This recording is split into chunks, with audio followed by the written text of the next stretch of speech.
Frankenstein by Mary Shelley.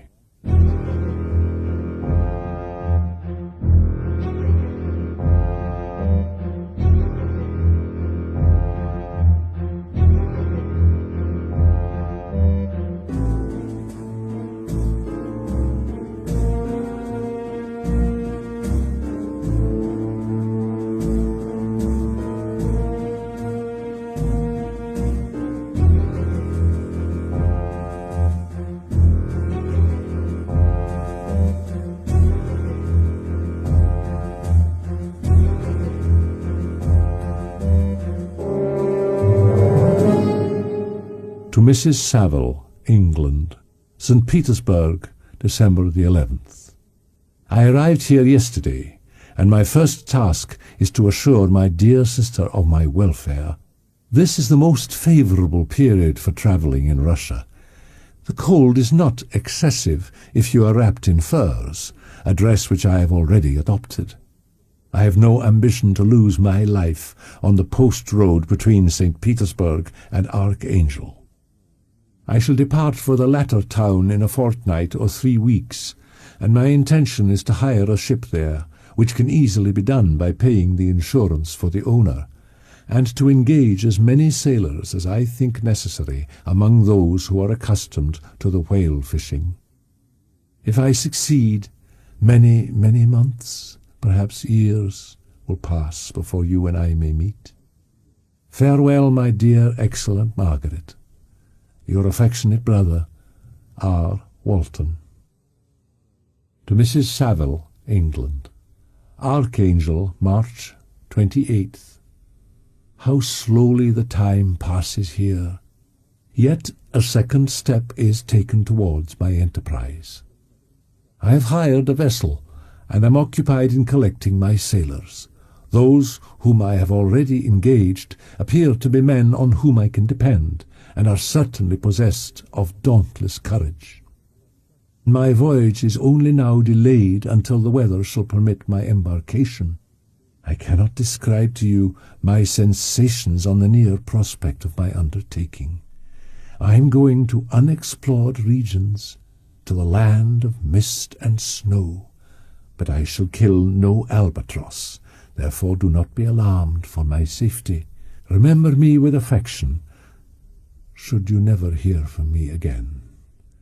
Your affectionate brother, Robert Walton. To Mrs. Saville, England, July the 7th. My dear sister, I write a few lines in haste to say that I am safe and well advanced on my voyage. My men are bold and apparently firm of purpose, nor do the floating sheets of ice that continually pass us, indicating the dangers of the region towards which we are advancing, appear to dismay them. 1 or 2 stiff gales and the springing of a leak are accidents which experienced navigators scarcely remember to record, and I shall be well content if nothing worse happens to us during our voyage. Heaven bless my beloved sister.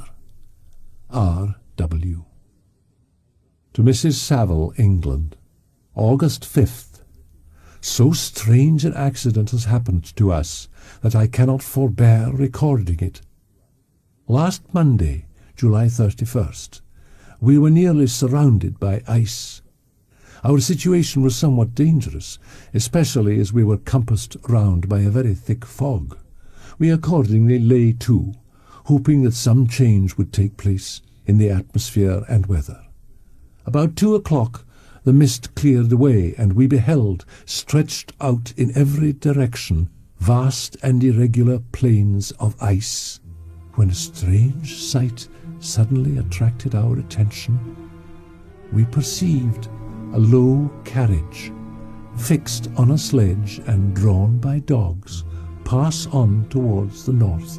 A being which had the shape of a man, but apparently of gigantic stature, sat in the sledge and guided the dogs. We watched the rapid progress of the traveller with our telescopes until he was lost among the distant inequalities of the ice. Shut in, however, by ice, it was impossible to follow his track. About 2 hours after this occurrence, the ice broke and freed our ship. We, however, lay to until the morning, fearing to encounter in the dark those large, loose masses which float about after the breaking up of the ice. In the morning, however, as soon as it was light, I went upon deck and found all the sailors busy on one side of the vessel, apparently talking to someone in the sea. It was, in fact, a sledge, like that we had seen before, which had drifted towards us in the night on a large fragment of ice. Only one dog remained alive, but there was a human being within it, whom the sailors were persuading to enter the vessel. When I appeared on deck, the master said, "Here is our captain, and he will not allow you to perish on the open sea." On perceiving me, the stranger addressed me in English, although with a foreign accent. "Before I come on board your vessel," said he, "will you have the kindness to inform me whither you are bound?" You may conceive my astonishment on hearing such a question addressed to me from a man on the brink of destruction. I replied, however, that we were on a voyage of discovery towards the northern pole. Upon hearing this, he appeared satisfied, and consented to come on board. Good God, Margaret, his limbs were nearly frozen, and his body dreadfully emaciated by fatigue and suffering. We attempted to carry him into the cabin, but as soon as he had quitted the fresh air, he fainted. As soon as he showed signs of life, we wrapped him up in blankets and placed him near the chimney of the kitchen stove. By slow degrees he recovered, and ate a little soup, which restored him wonderfully. 2 days passed in this manner before he was able to speak. I removed him to my own cabin, and attended on him as much as my duty would permit. When my guest was a little recovered, the lieutenant asked why he had come so far upon the ice in so strange a vehicle. His countenance instantly assumed an aspect of the deepest gloom, and he replied, "To seek one who fled from me." "And did the man whom you pursued travel in the same fashion?" "Yes." "Then I fancy we have seen him, for the day before we picked you up, we saw some dogs drawing a sledge with a man in it across the ice." From this time, a new spirit of life animated the stranger. He manifested the greatest eagerness to be upon deck, to watch for the sledge which had before appeared, but I have persuaded him to remain in the cabin. I have promised that someone should watch for him, and give him instant notice if any new object should appear in sight. I shall continue my journal concerning the stranger at intervals, should I have any fresh incidents to record. August 13th. My guest is now much recovered from his illness, and is continually on the deck, apparently watching for the sledge that preceded his own. Yesterday the stranger said to me, "You may easily perceive, Captain Walton, that I have suffered great and unparalleled misfortunes. I had determined at one time that the memory of these evils should die with me, but you have won me to alter my determination.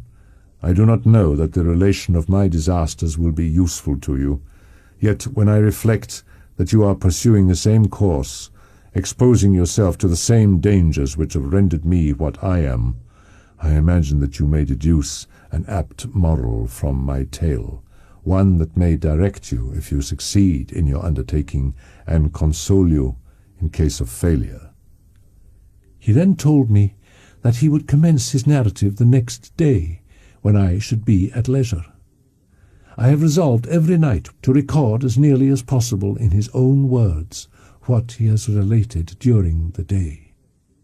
This manuscript will doubtless afford you the greatest pleasure, but to me, who know him and who hear it from his own lips. With what interest and sympathy shall I read it in some future day? My name is Victor Frankenstein. I am by birth a Genevese, and my family is one of the most distinguished of that republic. My father was respected by all who knew him.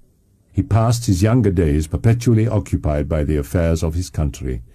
A variety of circumstances had prevented his marrying early. There was a considerable difference between the ages of my parents, but this circumstance seemed to unite them only closer in bonds of devoted affection. For a long time I was their only care. My mother had much desire to have a daughter, but I continued their single offspring. When I was about 5 years old, they passed a week on the shores of the Lake of Como. Their benevolent disposition often made them enter the cottages of the poor. During one of their walks, a poor cot in the foldings of a veil attracted their notice as being singularly disconsolate, while the number of half-clothed children gathered about it spoke of penury in its worst shape. One day, when my father had gone by himself to Milan, my mother, accompanied by me, visited this abode. She found a peasant and his wife, bent down by care and labor, distributing a scanty meal to 5 hungry babes. Among these there was one which attracted my mother far above all the rest. This child was thin and very fair. Her hair was the brightest living gold.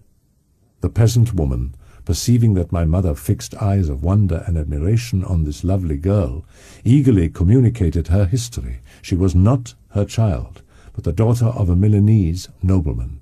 Her mother was a German, and had died on giving her birth. The infant had been placed with these good people to nurse. When my father returned from Milan, he found playing with me in the hall of our villa a child fairer than a pictured cherub. The apparition was soon explained.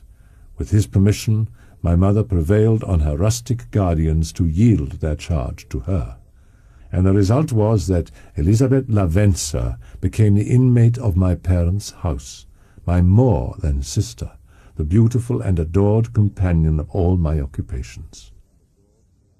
On the birth of a second son, my junior by 7 years, my parents fixed themselves in their native country. We possessed a house in Geneva and a campagne on Belle Rive, the eastern shore of the lake, at the distance of rather more than a league from the city. We resided principally in the latter, and the lives of my parents were passed in considerable seclusion. No human being could have passed a happier childhood than myself. My parents were possessed by the very spirit of kindness and indulgence. It was my temper to avoid a crowd, and to attach myself fervently to a few. I was indifferent, therefore, to my schoolfellows in general, but I united myself in the bonds of the closest friendship to one among them, Henri Clerval. I have described myself as always having been imbued with a fervent longing to penetrate the secrets of nature. In spite of the intense labor and wonderful discoveries of modern philosophers, I always came from my studies discontented and unsatisfied. When I was about 15 years old, we had retired to our house near Belle Rive, when we witnessed a most violent and terrible thunderstorm. I remained while the storm lasted, watching its progress with curiosity and delight. As I stood at the door, on a sudden I beheld a stream of fire issue from an old and beautiful oak, which stood about 20 yards from our house, and so soon as the dazzling light vanished, the oak had disappeared, and nothing remained but a blasted stump. On this occasion, a man of great research in natural philosophy was with us, and excited by this catastrophe, he entered on the explanation of a theory which he had formed on the subject of electricity and galvanism, which was at once new and astonishing to me. By one of those caprices of the mind which we are perhaps most subject to in early youth, I at once gave up my former occupations. In this mood of mind I betook myself to the mathematics, and the branches of study appertaining to that science.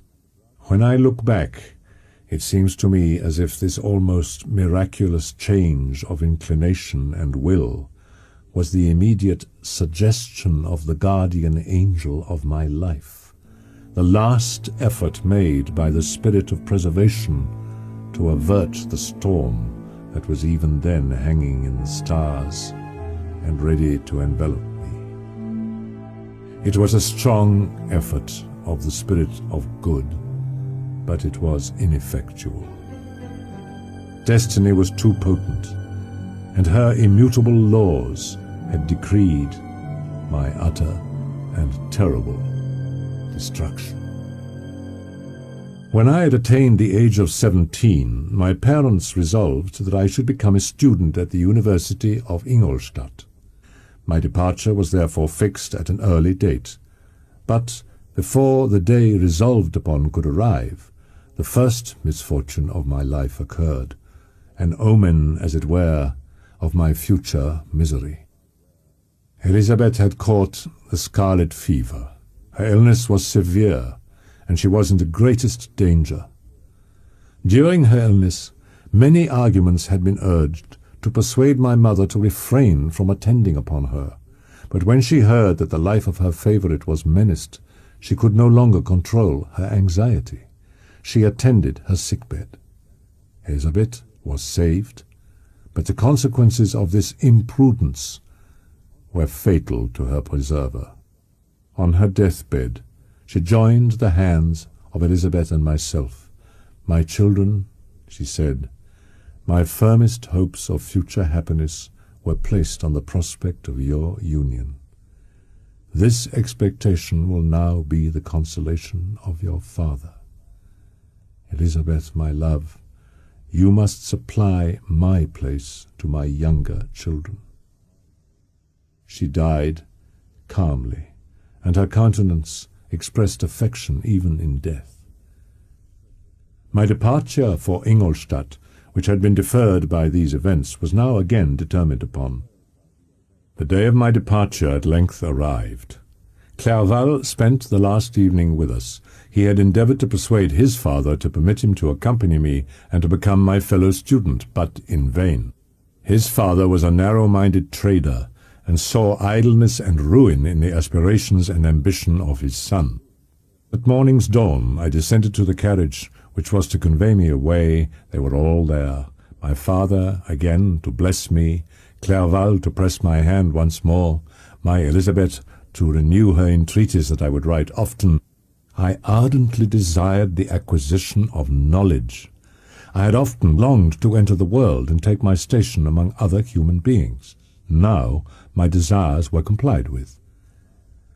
I had sufficient leisure for these and many other reflections during my journey to Ingolstadt, which was long and fatiguing. At length the high white steeple of the town met my eyes. I alighted and was conducted to my solitary apartment to spend the evening as I pleased. The next morning I delivered my letters of introduction and paid a visit to some of the principal professors. Chance, or rather the evil influence, the angel of destruction, which asserted omnipotent sway over me from the moment I turned my reluctant steps from my father's door, led me first to Mr. Krempe, professor of natural philosophy. Mr. Krempe was a little squat man with a gruff voice and a repulsive countenance. The teacher, therefore, did not prepossess me in favour of his pursuits. The first 2 or 3 days of my residence at Ingolstadt were chiefly spent in becoming acquainted with the localities and the principal residents in my new abode.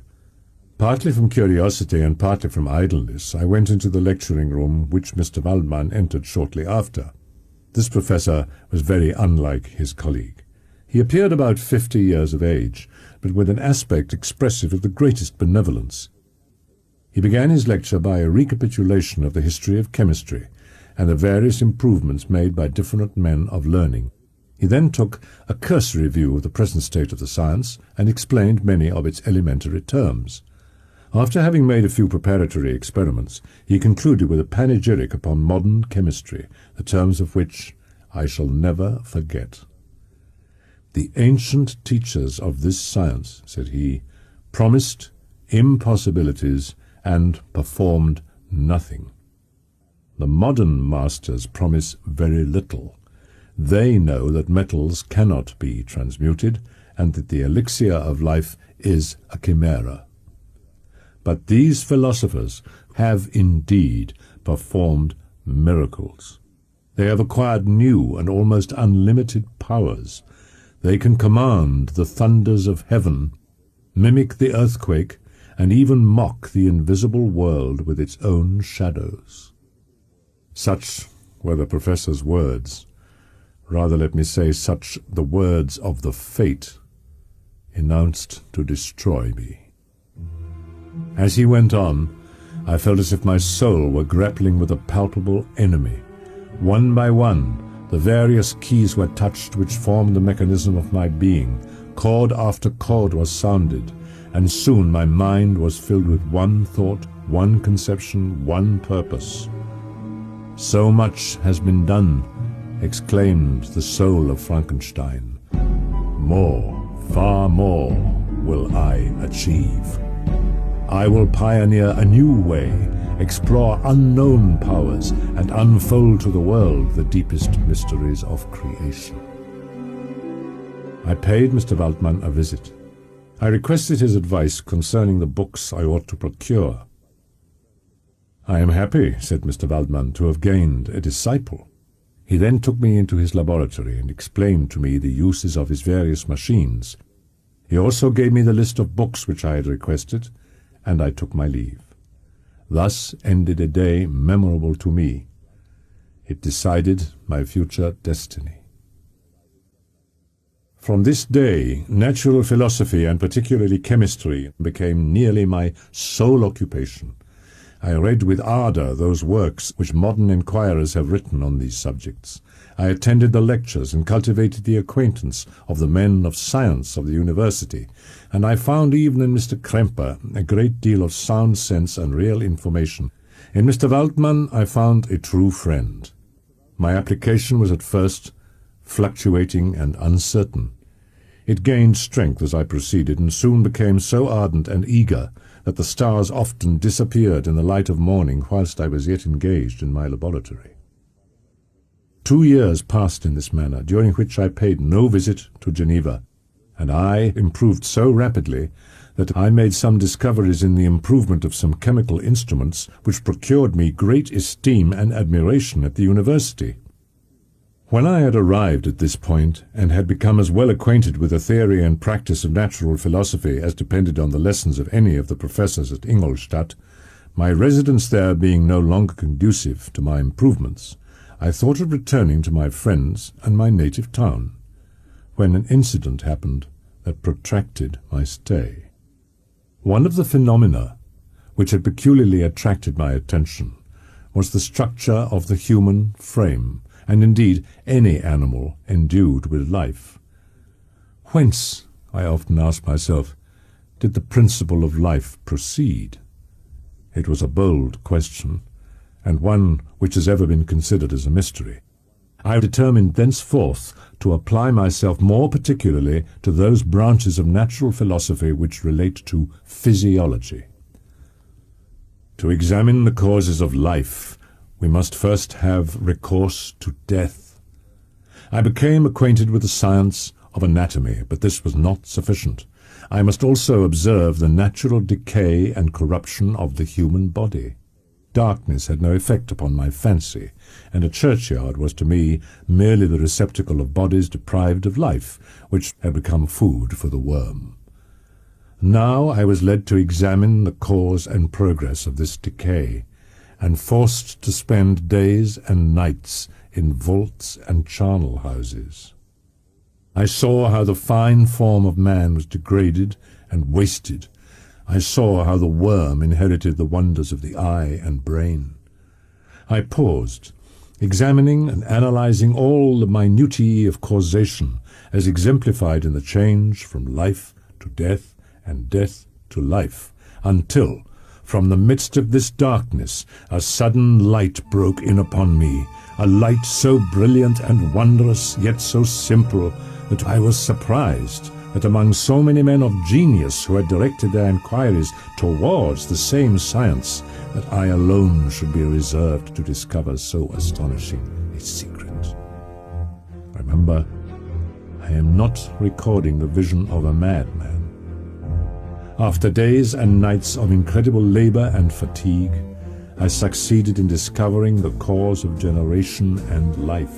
Nay, more, I became myself capable of bestowing animation upon lifeless matter. The astonishment which I had at first experienced on this discovery soon gave place to delight and rapture. After so much time spent in painful labor, to arrive at once at the summit of my desires was the most gratifying consummation of my toils. When I found so astonishing a power placed within my hands, I hesitated a long time concerning the manner in which I should employ it. Although I possessed the capacity of bestowing animation, yet to prepare a frame for the reception of it, with all its intricacies of fibers, muscles, and veins, still remained a work of inconceivable difficulty and labor. I doubted at first whether I should attempt the creation of a being like myself, or one of simpler organization. But my imagination was too much exalted by my first success to permit me to doubt of my ability to give life to an animal as complex and wonderful as man. The materials at present within my command hardly appeared adequate to so arduous an undertaking, but I doubted not that I should ultimately succeed. It was with these feelings that I began the creation of a human being. As the minuteness of the parts formed a great hindrance to my speed, I resolved, contrary to my first intention, to make the being of a gigantic stature, that is to say, about 8 feet in height and proportionably large. After having formed this determination, having spent some months in successfully collecting and arranging my materials, I began. While I pursued my undertaking with unremitting ardor, my cheek had grown pale with study, and my person had become emaciated with confinement.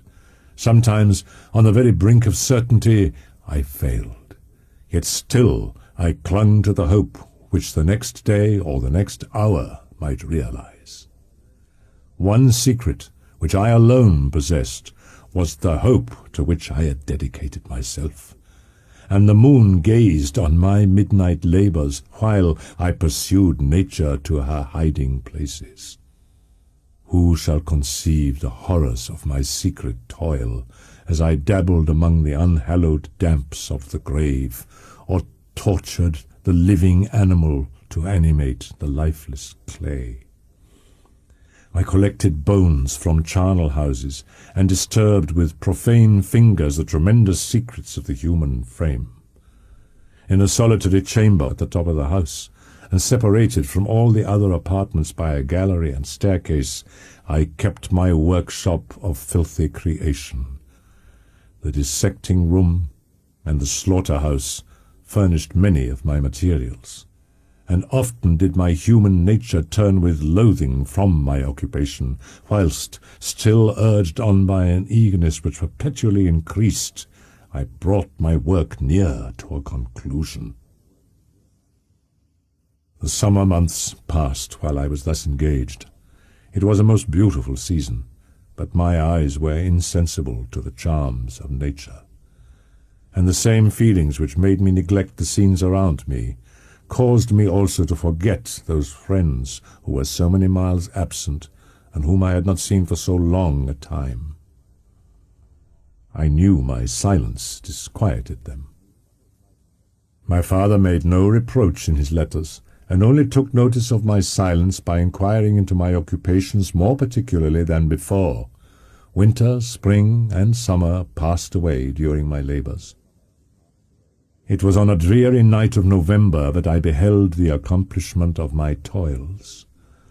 With an anxiety that almost amounted to agony, I collected the instruments of life around me, that I might infuse a spark of being into the lifeless thing that lay at my feet. It was already 1 in the morning.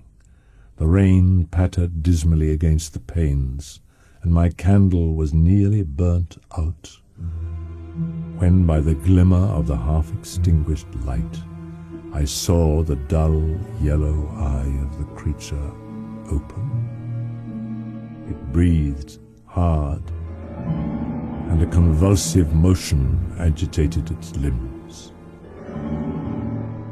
How can I describe my emotions at this catastrophe? Or how delineate the wretch whom with such infinite pains and care I had endeavored to form? His limbs were in proportion, and I had selected his features as beautiful. Beautiful. Great God! His yellow skin scarcely covered the work of muscles and arteries beneath. His hair was of a lustrous black and flowing, his teeth of pearly whiteness.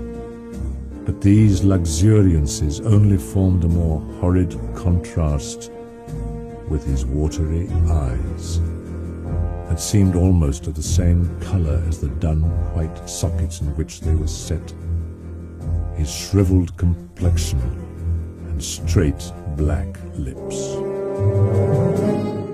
I had worked hard for nearly 2 years for the sole purpose of infusing life into an inanimate body. For this I had deprived myself of rest and health. But now that I had finished, the beauty of the dream vanished, and breathless horror and disgust filled my heart. Unable to endure the aspect of the being I had created, I rushed out of the room and continued a long time traversing my bedchamber, unable to compose my mind to sleep. At length I threw myself on the bed in my clothes. I slept indeed, but I was disturbed by the wildest dreams. I started from my sleep with horror, when, by the dim and yellow light of the moon, as it forced its way through the window shutters, I beheld the wretch, the miserable monster whom I had created. And his eyes, if eyes they may be called, were fixed on me. His jaws opened, and he muttered some inarticulate sounds, while a grin wrinkled his cheeks. He might have spoken, but I didn't hear. One hand was stretched out, seemingly to detain me, but I escaped and rushed downstairs.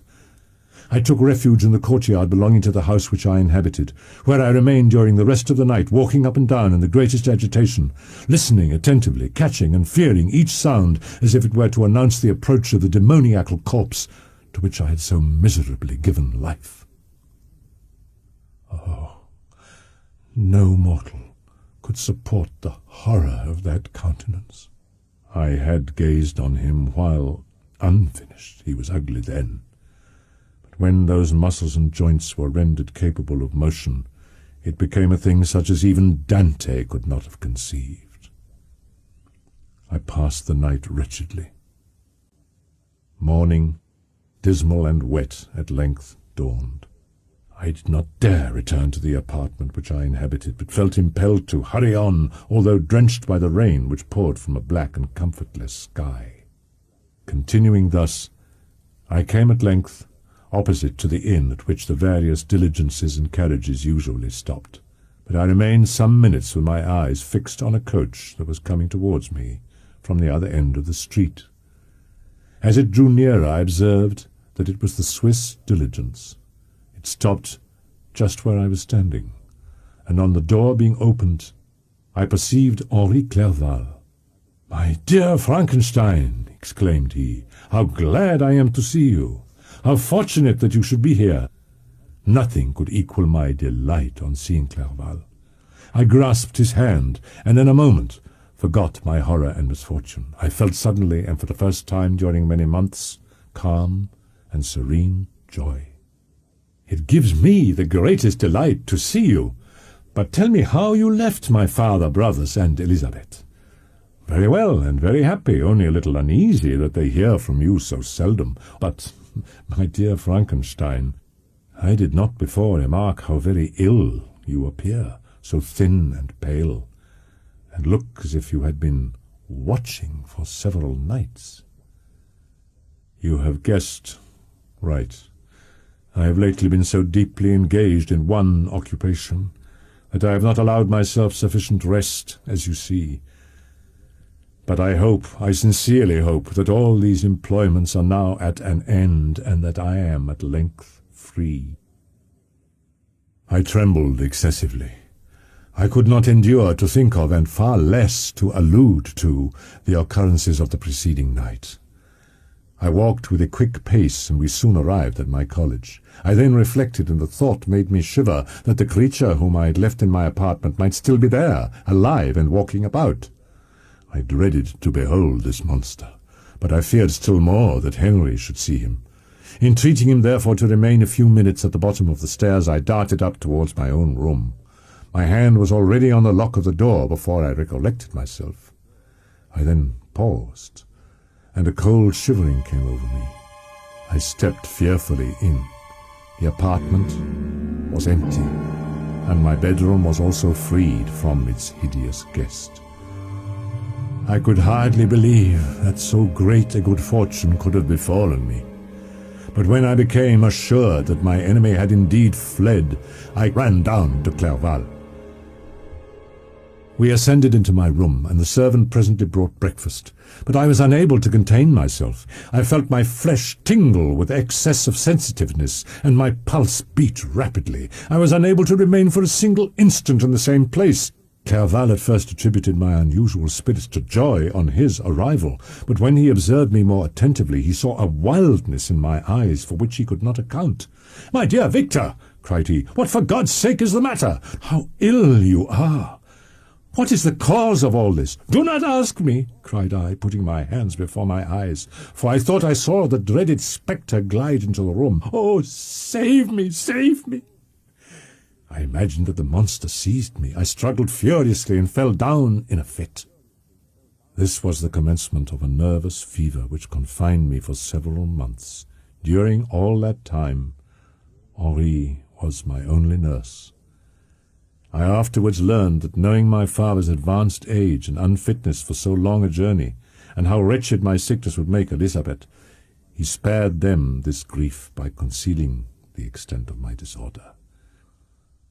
By very slow degrees, and with frequent relapses that alarmed and grieved my friend, I recovered. Clerval then put the following letter into my hands. It was from my own Elizabeth. "My dearest cousin, you have been ill, very ill, and even the constant letters of dear, kind Henry are not sufficient to reassure me on your account. Get well, and return to us. You will find a happy, cheerful home, and friends who love you dearly. Your father's health is vigorous. Since you left us, but one change has taken place in our little household. Do you remember on what occasions Justine Moritz entered our family? Probably you do not. I will relate her history, therefore, in a few words. Madame Moritz, her mother, was a widow with 4 children, of whom Justine was the 3rd.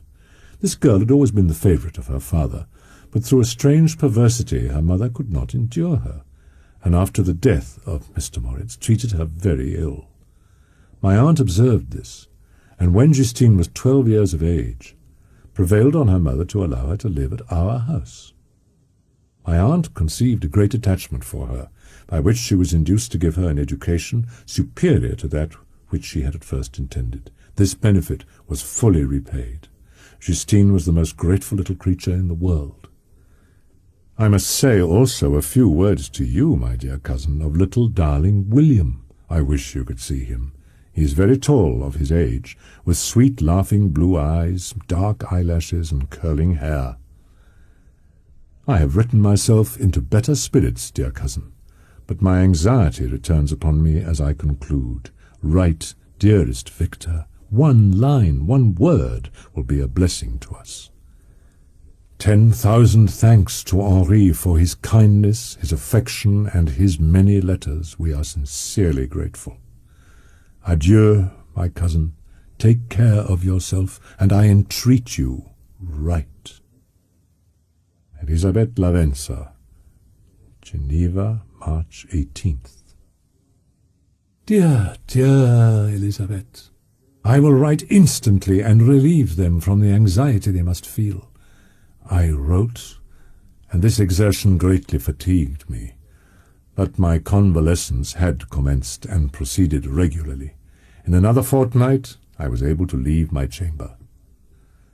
Summer passed away, and my return to Geneva was fixed for the latter end of autumn, but the roads were deemed impassable, and my journey was retarded until the ensuing spring. The month of May had already commenced, when I found the following letter from my father.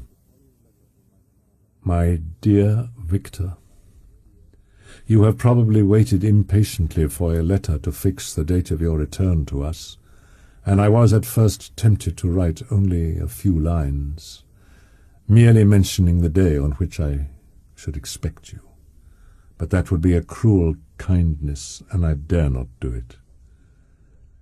What would be your surprise, my son, when you expect a happy and glad welcome, to behold, on the contrary, tears and wretchedness? William is dead. That sweet child whose smiles delighted and warmed my heart. Victor, he is murdered. I will not attempt to console you, but will simply relate the circumstances of the transaction.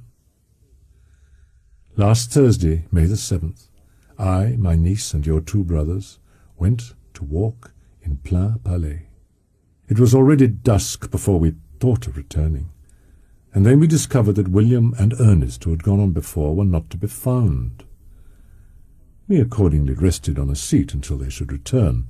Presently, Ernest came and inquired if we had seen his brother. He said that he had been playing with him, that William had run away to hide himself, and that he vainly sought for him, and afterwards waited for him a long time, but he did not return. This account rather alarmed us, and we continued to search for him until night fell, when Elizabeth conjectured that he might have returned to the house. He was not there. We returned again with torches, for I could not rest when I thought that my sweet boy had lost himself. About 5 in the morning, I discovered my lovely boy, stretched on the grass, livid and motionless. The print of the murderer's finger was on his neck. He was conveyed home, and the anguish that was visible in my countenance betrayed the secret to Elizabeth. She was very earnest to see the corpse, and entering the room where it lay, hastily examined the neck of the victim, and clasping her hands, exclaimed, "Oh God! I have murdered my darling child!" She fainted and was restored with extreme difficulty. She told me that same evening William had teased her to let him wear a very valuable miniature that she possessed of your mother. This picture is gone, and was doubtless the temptation which urged the murderer to the deed. Come, Victor, enter the house of mourning, but with kindness and affection for those who love you, and not with hatred for your enemies. Your affectionate and afflicted father, Alphonse Frankenstein, Geneva, May 12th. I threw the letter on the table and covered my face with my hands. "My dear Frankenstein," exclaimed Henri, when he perceived me weep with bitterness, "are we always to be unhappy? My dear friend, what has happened?" I motioned to him to take up the letter, while I walked up and down the room in the extremest agitation, as he read the account of my misfortune. "I can offer you no consolation, my friend," said he. "Your disaster is irreparable. What do you intend to do?" "To go instantly to Geneva. Come with me, Henri, to order the horses." As soon as the horses arrived, I hurried into a cabriolet and bade farewell to my friend. My journey was very melancholy. Yet, as I drew nearer home, grief and fear overcame me. Night also closed around, and when I could hardly see the dark mountains, I felt still more gloomily. It was completely dark when I arrived in the environs of Geneva. The gates of the town were already shut, and I was obliged to pass the night at Sécheron, a village at the distance of half a league from the city. The sky was serene, and as I was unable to rest, I resolved to visit the spot where my poor William had been murdered. I was obliged to cross the lake in a boat to arrive at Plainpalais. During this short voyage, I saw the lightnings playing on the summit of Mont Blanc in the most beautiful figures. The storm appeared to approach rapidly, and on landing I ascended a low hill that I might observe its progress. It advanced. The heavens were clouded, and I soon felt the rain coming slowly in large drops, but its violence quickly increased.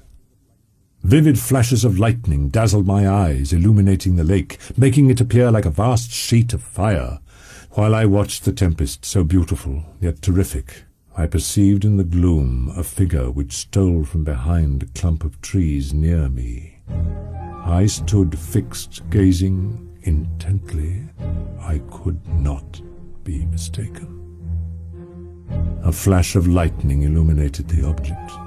Its gigantic stature and the deformity of its aspect instantly informed me that it was the wretch, the filthy demon to whom I had given life. What did he there? Could he be the murderer of my brother? No sooner did that idea cross my imagination than I became convinced of its truth. My teeth chattered and I was forced to lean against a tree for support. The figure passed me quickly, and I lost it in the gloom. He was the murderer. I could not doubt it. The mere presence of the idea was an irresistible proof of the fact. I thought of pursuing the devil, but it would have been in vain, for a flash discovered him to me, hanging among the rocks of the nearly perpendicular ascent of Mount Salève. He soon reached the summit and disappeared. I remained motionless. I revolved in my mind the events which I had until now sought to forget. The whole train of my progress towards the creation, the appearance of the work of my own hands alive at my bedside, its departure. 2 years had now nearly elapsed since the night on which he first received life. And was this his first crime? Alas, I had turned loose into the world a depraved wretch whose delight was in carnage and misery. Had he not murdered my brother? Day dawned, and I directed my steps towards the town. The gates were open, and I hastened to my father's house. My first thought was to discover what I knew of the murderer and cause instant pursuit to be made. But I paused when I reflected on the story that I had to tell. A being whom I myself had formed and endued with life had met me at midnight among the precipices of an inaccessible mountain. I well knew that if any other had communicated such a relation to me, I should have looked upon it as the ravings of insanity. These reflections determined me, and I resolved to remain silent. It was about 5 in the morning when I entered my father's house. I told the servants not to disturb the family, and went into the library to attend their usual hour of rising. 6 years had elapsed, passed as a dream, but for one indelible trace, and I stood in the same place where I had last embraced my father before my departure for Ingolstadt. I gazed on the picture of my mother, which stood over the mantelpiece.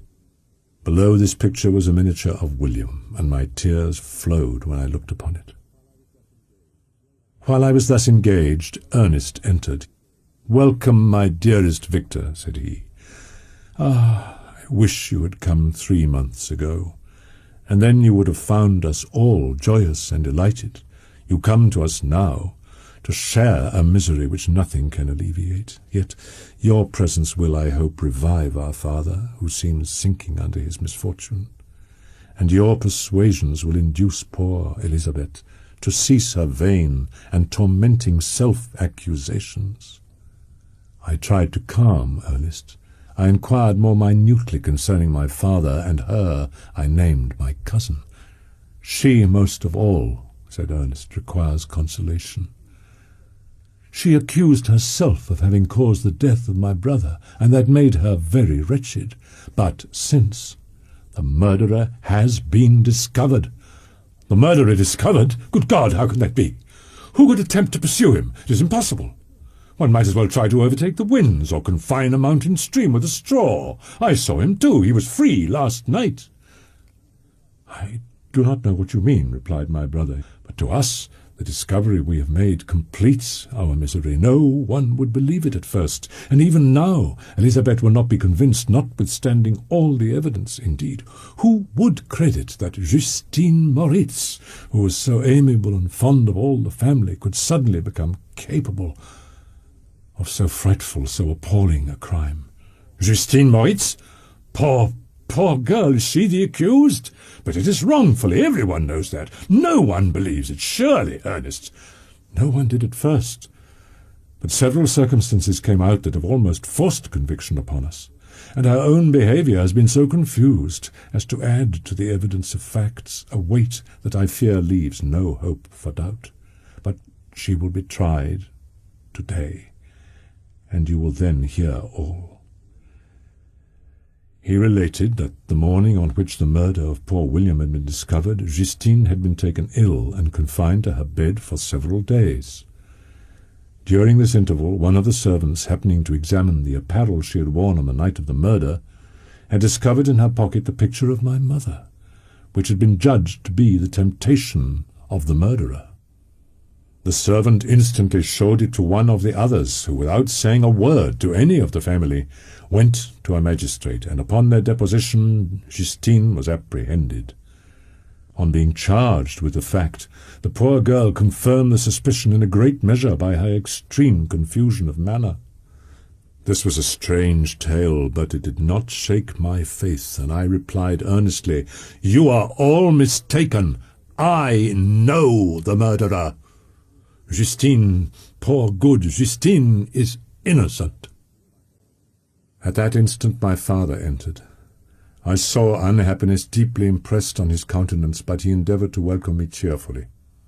And after we had exchanged our mournful greeting, Ernest exclaimed, "Good God, Papa, Victor says that he knows who was the murderer of poor William."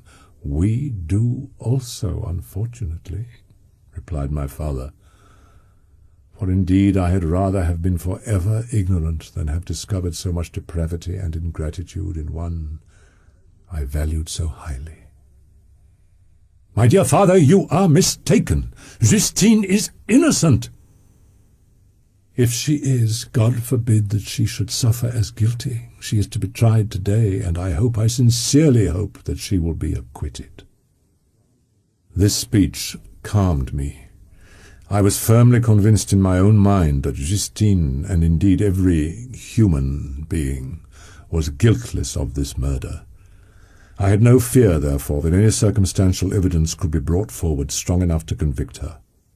We were soon joined by Elizabeth. Time had altered her since I last beheld her. It had endowed her with loveliness surpassing the beauty of her childish years. She welcomed me with the greatest affection. "Your arrival, my dear cousin," said she, "fills me with hope. You perhaps will find some means to justify my poor, guiltless Justine. Alas, who is safe if she be convicted of crime?" She wept. "Dearest niece," said my father, "dry your tears. If she is, as you believe, innocent, rely on the justice of our laws, and the activity with which I shall prevent the slightest shadow of partiality. My father and the rest of the family being obliged to attend as witnesses, I accompanied them to the court. During the whole of this wretched mockery of justice, I suffered living torture. The appearance of Justine was calm. She was dressed in mourning, and her countenance, always engaging, was rendered by the solemnity of her feelings exquisitely beautiful. The trial began, and after the advocate against her had stated the charge, several witnesses were called. Several strange facts combined against her. She had been out the whole of the night on which the murder had been committed, and towards morning had been perceived by a market woman, not far from the spot where the body of the murdered child had been afterwards found. The woman asked her what she did there, but she looked very strangely, and only returned a confused and unintelligible answer. She returned to the house about 8 o'clock, and when one inquired where she had passed the night, she replied that she had been looking for the child, and demanded earnestly if anything had been heard concerning him. When shown the body, she fell into violent hysterics, and kept her bed for several days.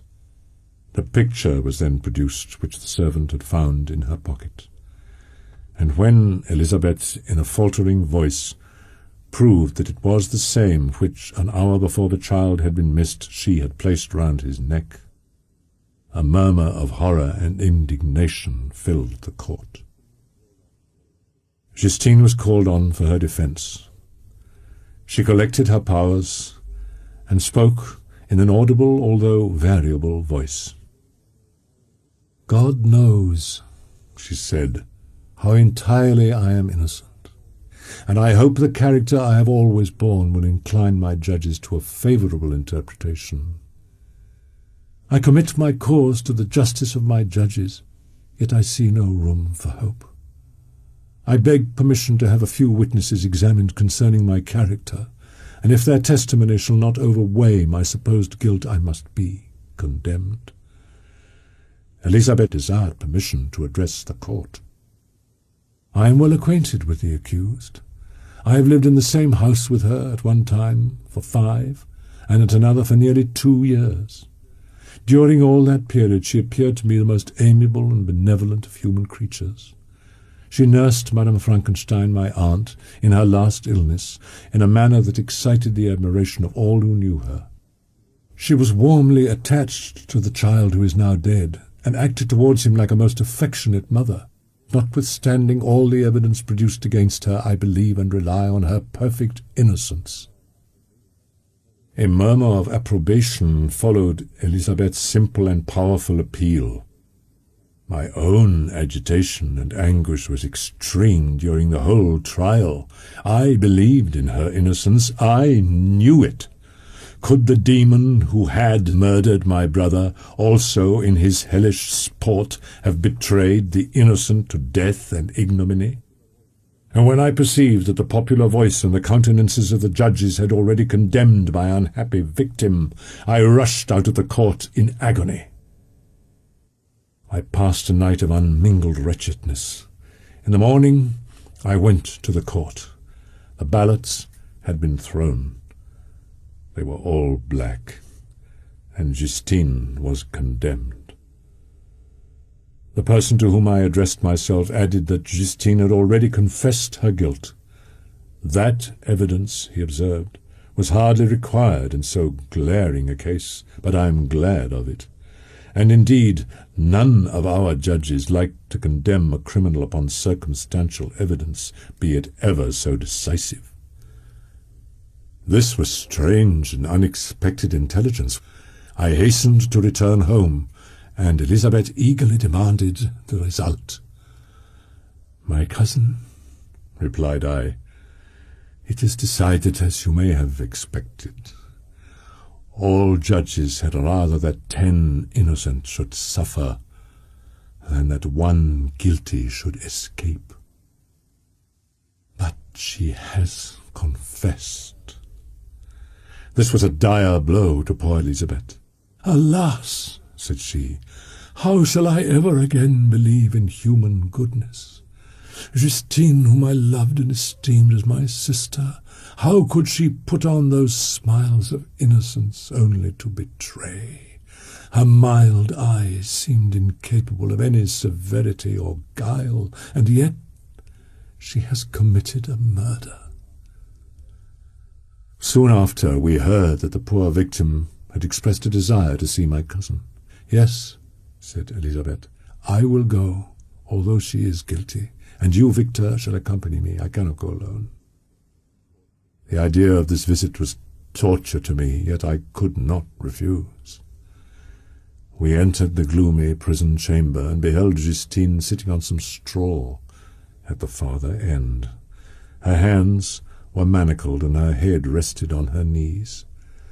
She rose on seeing us enter and threw herself at the feet of Elizabeth, weeping bitterly. My cousin wept also.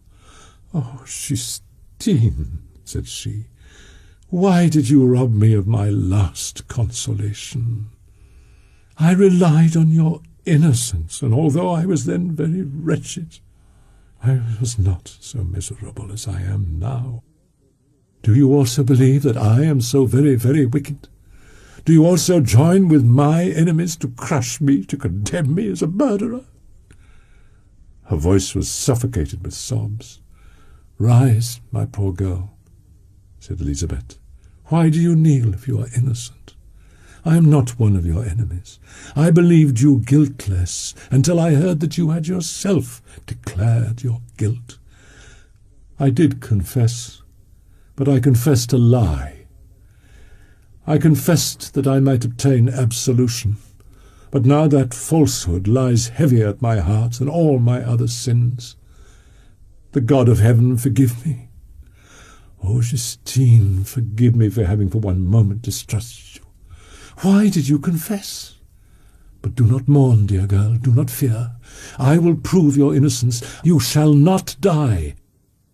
Justine shook her head mournfully. "I do not fear to die," she said.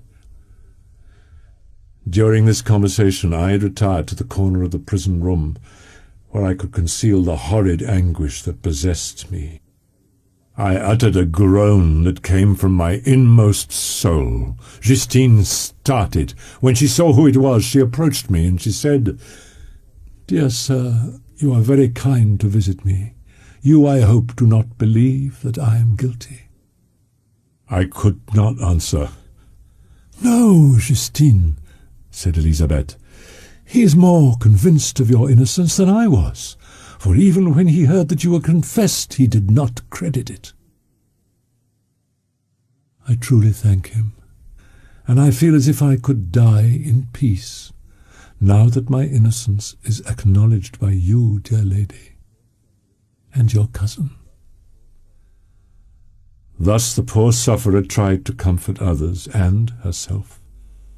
But I, the true murderer, felt the never-dying worm alive in my bosom, which allowed of no hope or consolation. Anguish and despair had penetrated into the core of my heart. I bore a hell within me which nothing could extinguish. Justine embraced Elizabeth and said in a voice of half-suppressed emotion, "Farewell, sweet lady. Dearest Elizabeth, my beloved and only friend. May heaven in its bounty bless and preserve you. May this be the last misfortune that you will ever suffer." And on the morrow, Justine died. Elizabeth's heart-rending eloquence failed to move the judges. My passionate and indignant appeals were lost upon them. She perished on the scaffold as a murderess. From the tortures of my own heart, I turned to contemplate the deep and voiceless grief of my Elizabeth. This also was my doing, and my father's woe, and the desolation of that late so smiling home. All was the work of my thrice accursed hands.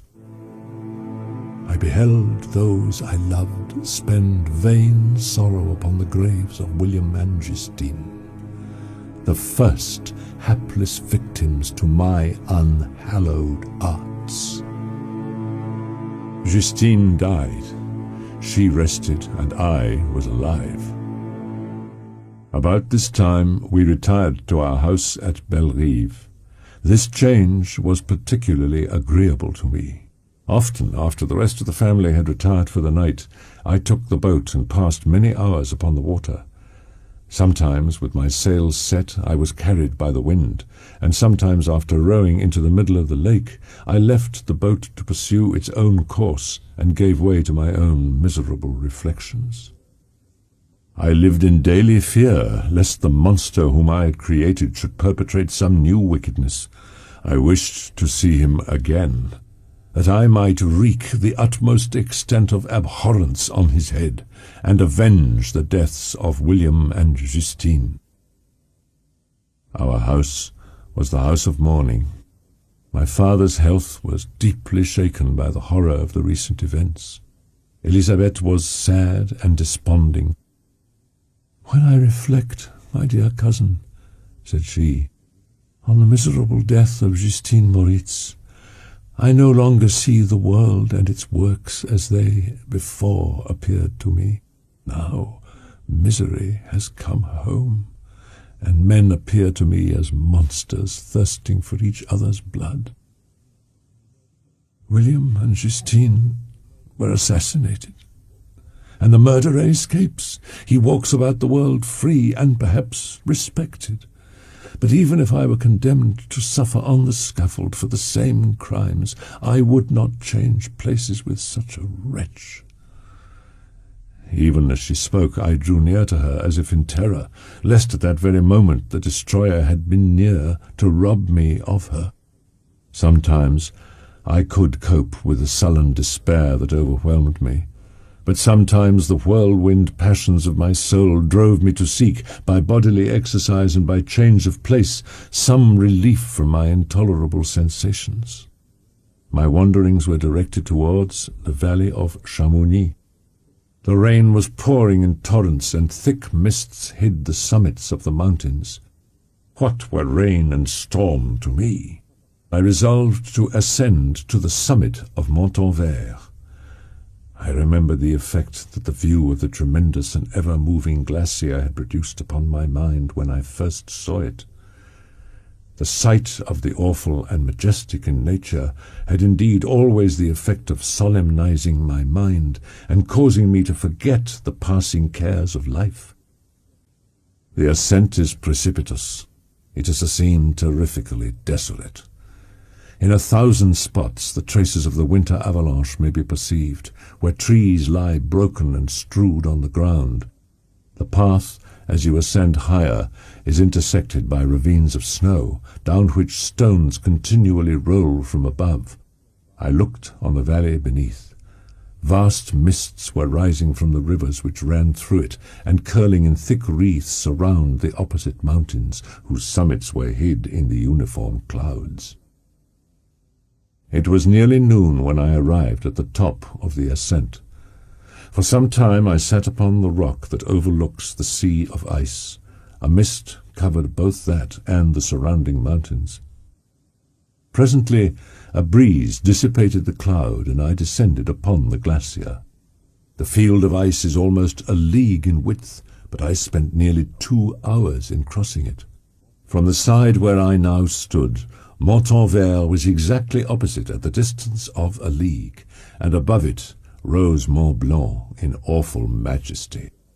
Then I suddenly beheld the figure of a man at some distance, advancing towards me with superhuman speed.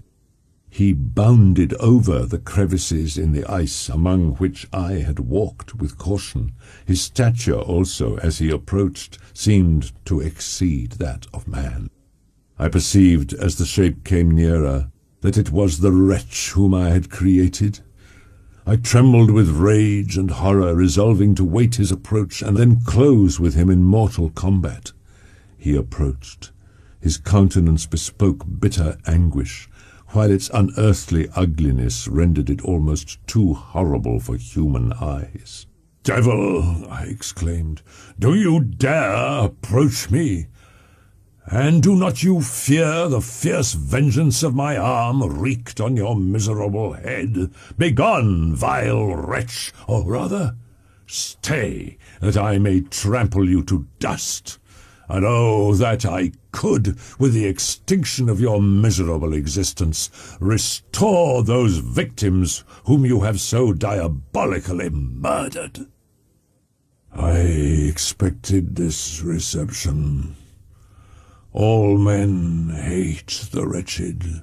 How then must I be hated who am miserable beyond all living things?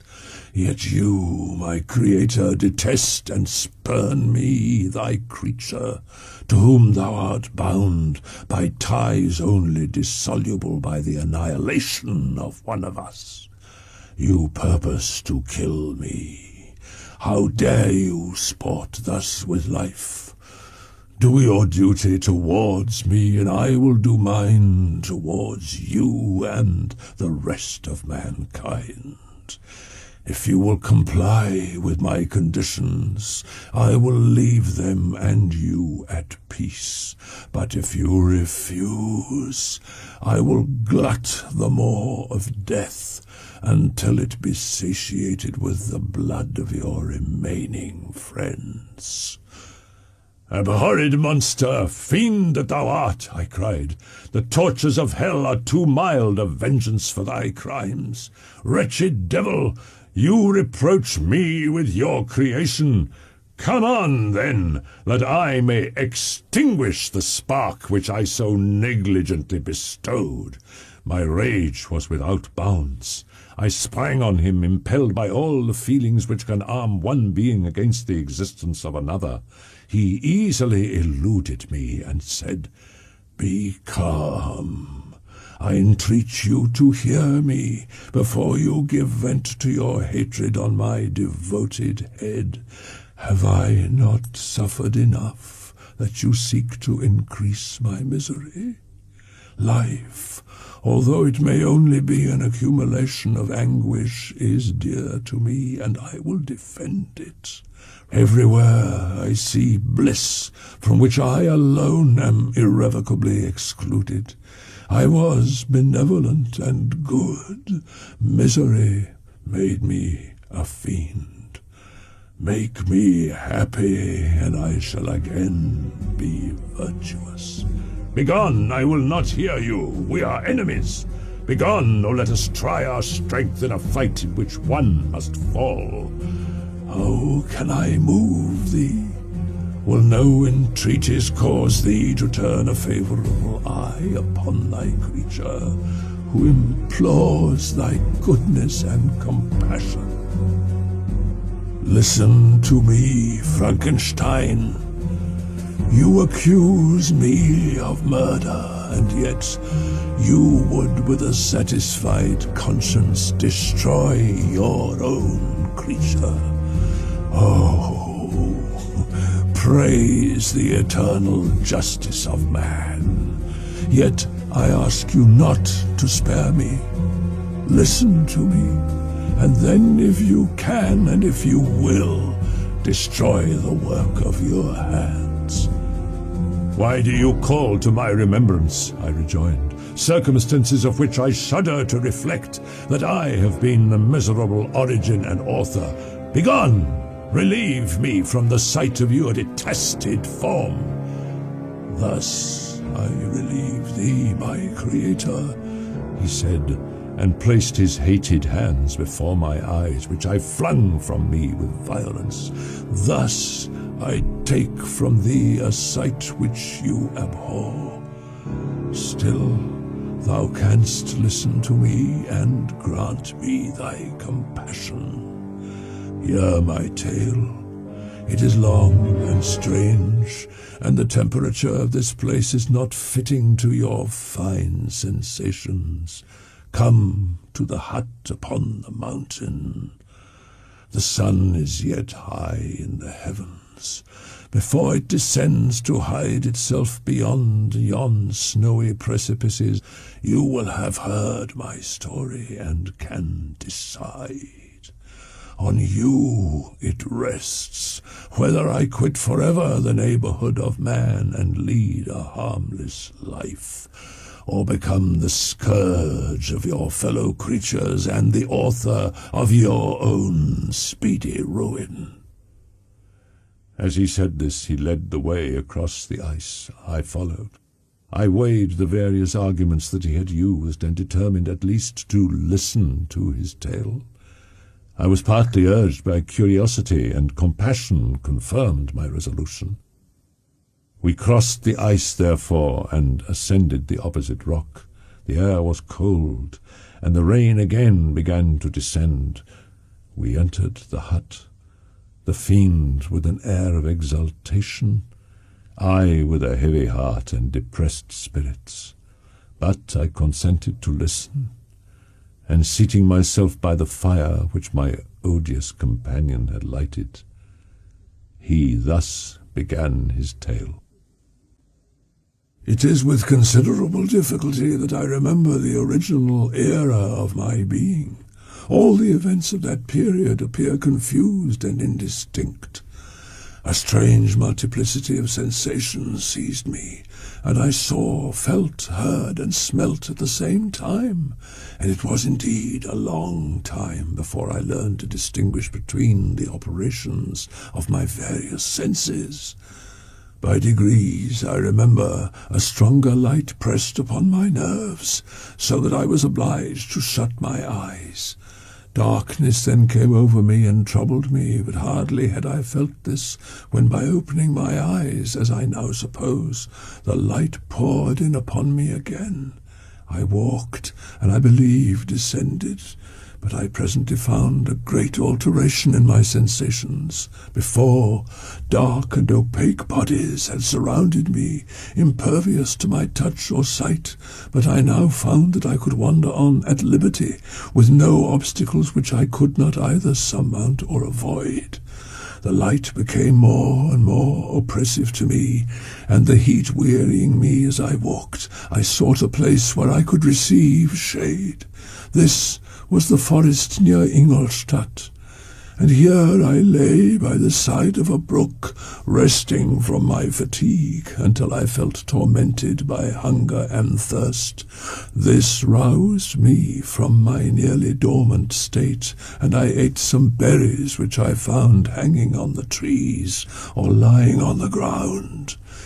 I slaked my thirst at the brook, and then lying down was overcome by sleep.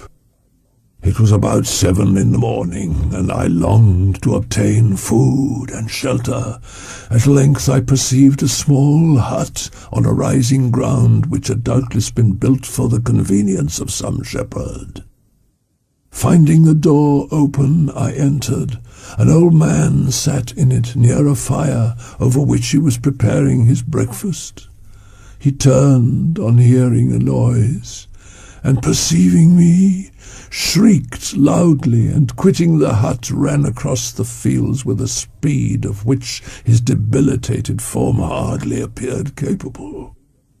I greedily devoured the remnants of the shepherd's breakfast. Then, overcome by fatigue, I lay down among some straw and fell asleep. It was noon when I awoke, and allured by the warmth of the sun, I determined to recommence my travels. I proceeded across the fields for several hours until at sunset I arrived at a village. How miraculous did this appear!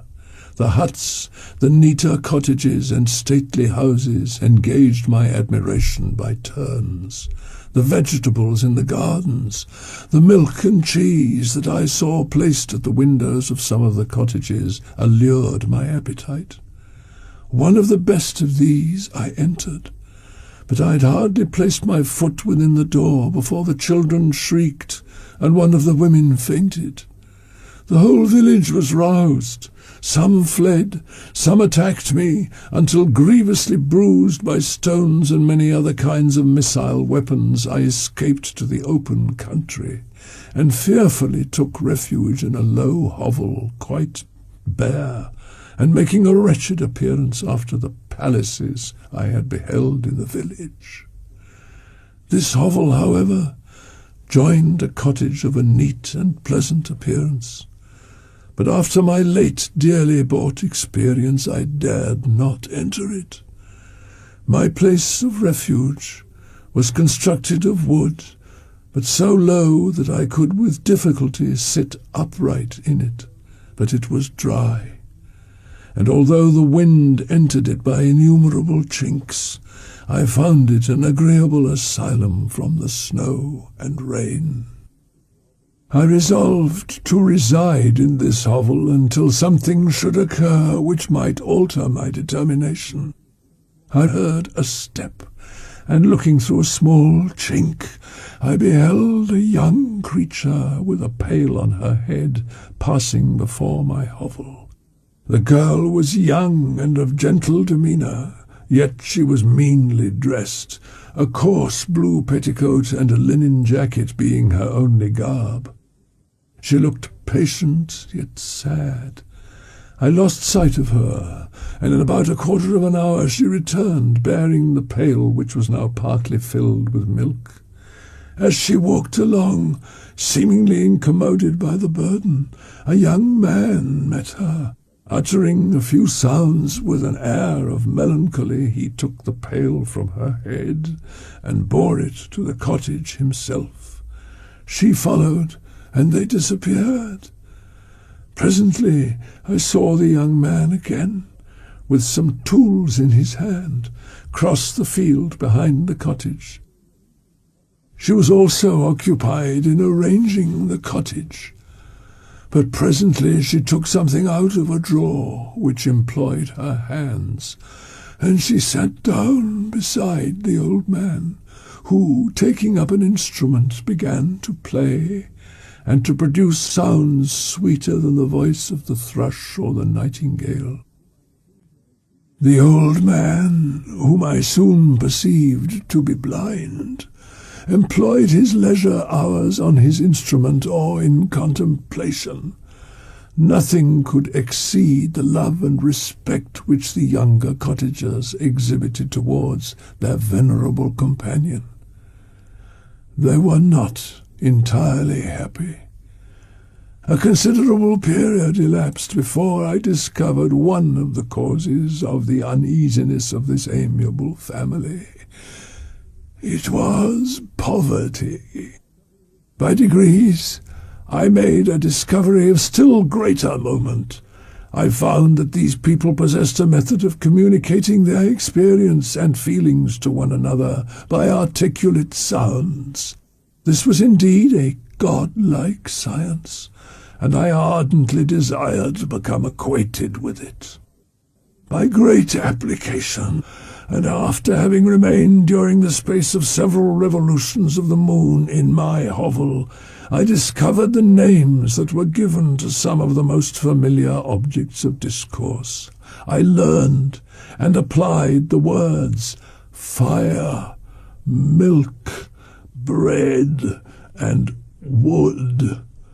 I learned also the names of the cottagers themselves. The youth and his companion had each of them several names, but the old man had only one, which was Father. The girl was called Sister or Agatha, and the youth Felix, brother or son. I cannot describe the delight I felt when I learned the ideas appropriated to each of these sons, and was able to pronounce them. I spent the winter in this manner.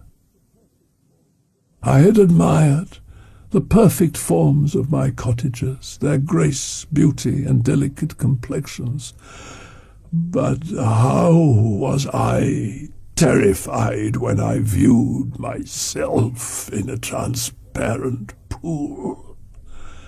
At first I started back, unable to believe that it was indeed I who was reflected in the mirror, and when I became fully convinced that I was in reality the monster that I am, I was filled with the bitterest sensations of despondence and mortification.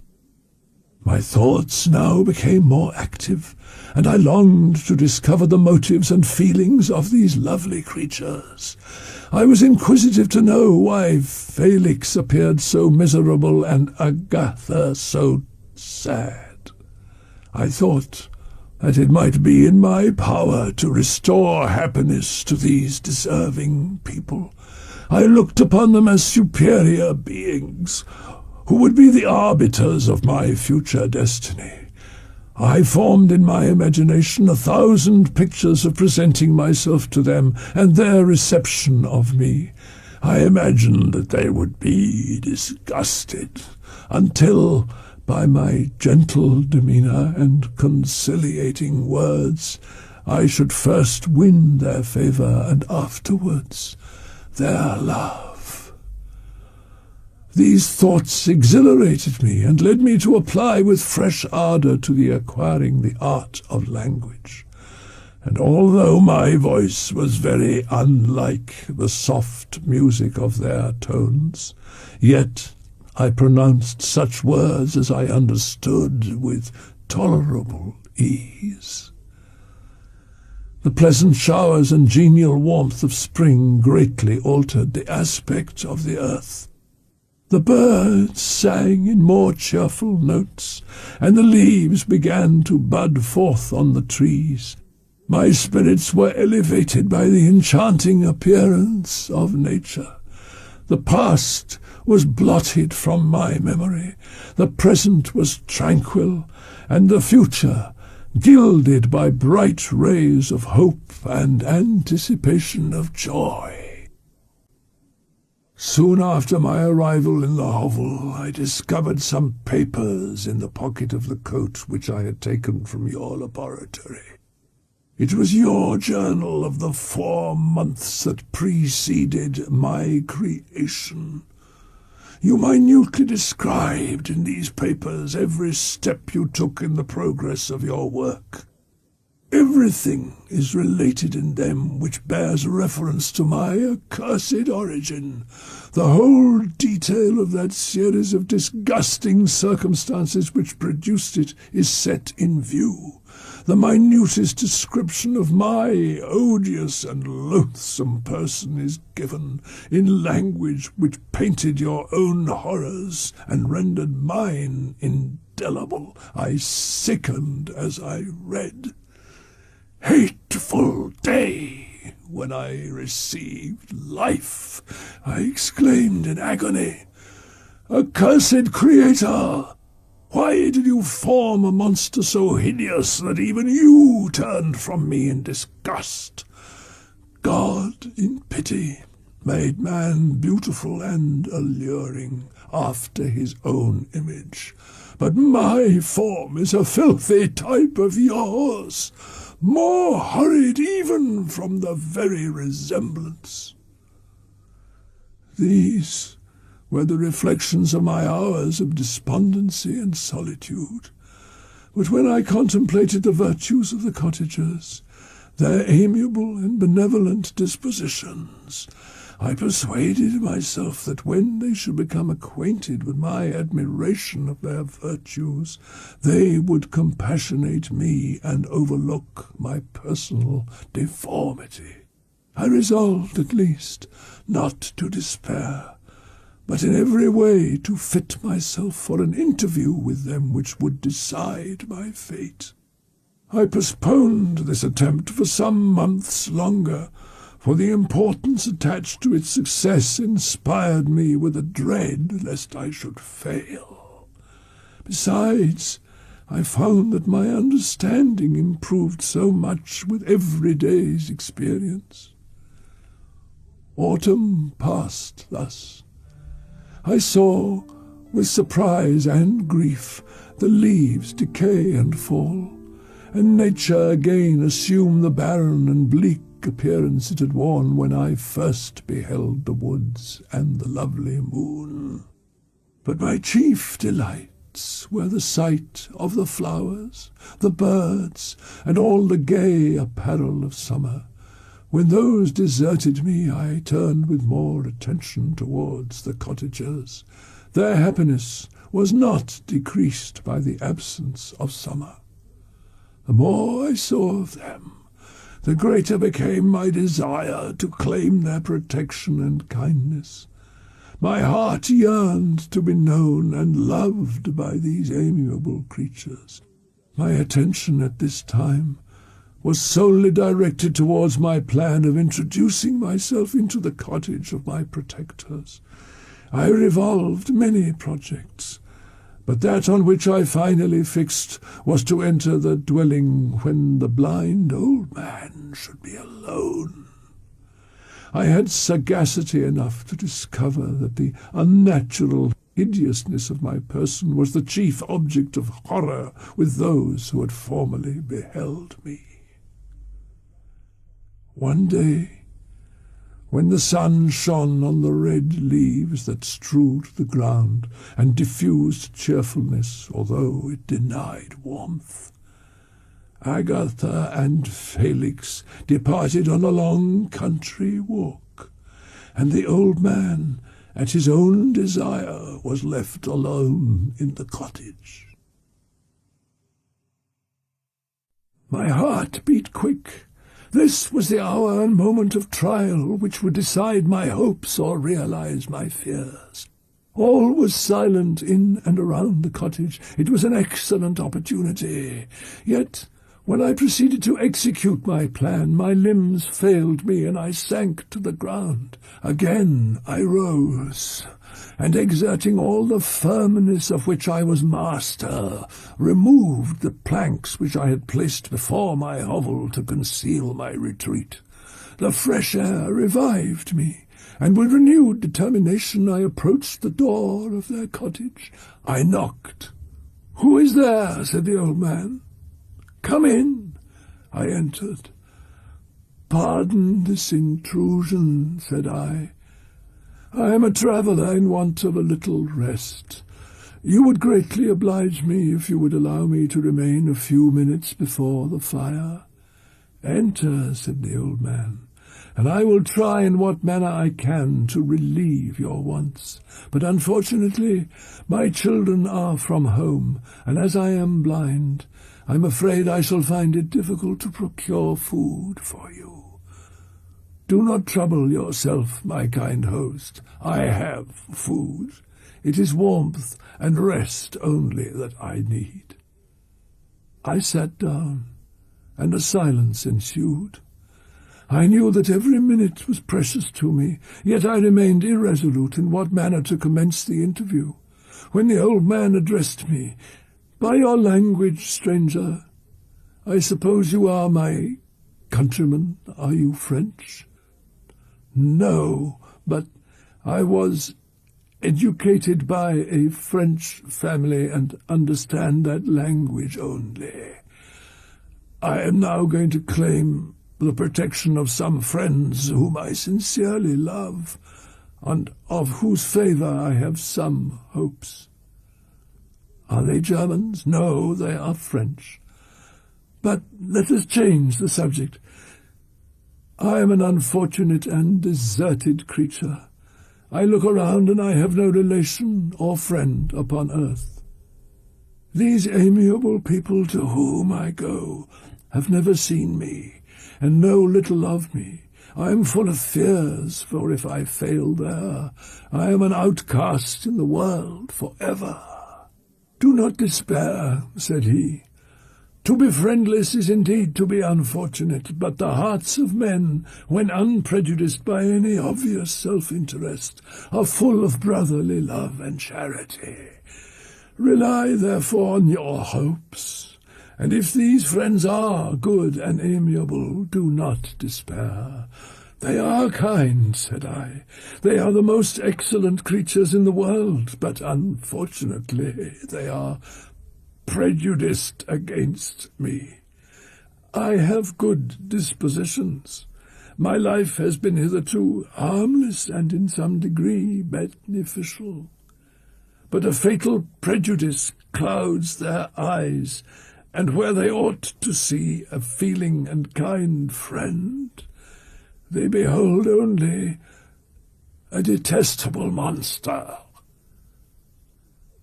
"That is indeed unfortunate," he said. "But if you are really blameless, cannot you undeceive them?" "I am about to undertake that task," said I, "and it is on that account that I feel so many overwhelming terrors. Where do these friends reside?" "Near this spot." The old man paused, and then continued, "If you will unreservedly confide to me the particulars of your tale, I perhaps may be of use in undeceiving them. I am blind, and cannot judge of your countenance, but there is something in your words which persuades me that you are sincere." "Excellent man! I thank you, and accept your generous offer. You raise me from the dust by this kindness, and I trust that by your aid I shall not be driven from the society and sympathy of your fellow creatures." "Heaven forbid," said he, "even if you were really criminal, for that can only drive you to desperation and not instigate you to virtue." "How can I thank you?" I said. "From your lips first have I heard the voice of kindness directed towards me. I shall be forever grateful, and your present humanity assures me of success with those friends whom I am on the point of meeting." "May I know the names and residence of those friends?" he asked. At that moment I heard the steps of my younger protectors. I had not a moment to lose, but seizing the hand of the old man, I cried, "Now is the time! Save and protect me! You and your family are the friends whom I seek. Do not you desert me in the hour of trial." "Great God!" exclaimed the old man, "who are you?" At that instant the cottage door was opened, and Felix and Agatha entered. Who can describe their horror and consternation on beholding me? Agatha fainted. Felix darted forward, and with supernatural force tore me from his father, to whose knees I clung. In a transport of fury he dashed me to the ground, and struck me violently with a stick. I saw him on the point of repeating his blow, when, overcome by pain and anguish, I quitted the cottage, and in the general tumult escaped unperceived to my hovel. Cursed Creator, why did I live? Why in that instant did I not extinguish the spark of existence which you had so wantonly bestowed? I know not. When night came, I quitted my retreat and wandered in the wood. And now, no longer restrained by the fear of discovery, I gave vent to my anguish in fearful howlings. What a miserable night I passed!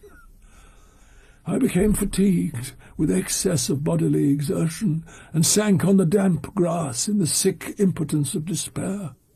There was none among the myriads of men that existed who would pity or assist me. And should I feel kindness towards my enemies? No! From that moment I declared everlasting war against the species, and more than all against him who had formed me and sent me forth to this insupportable misery. The sun rose.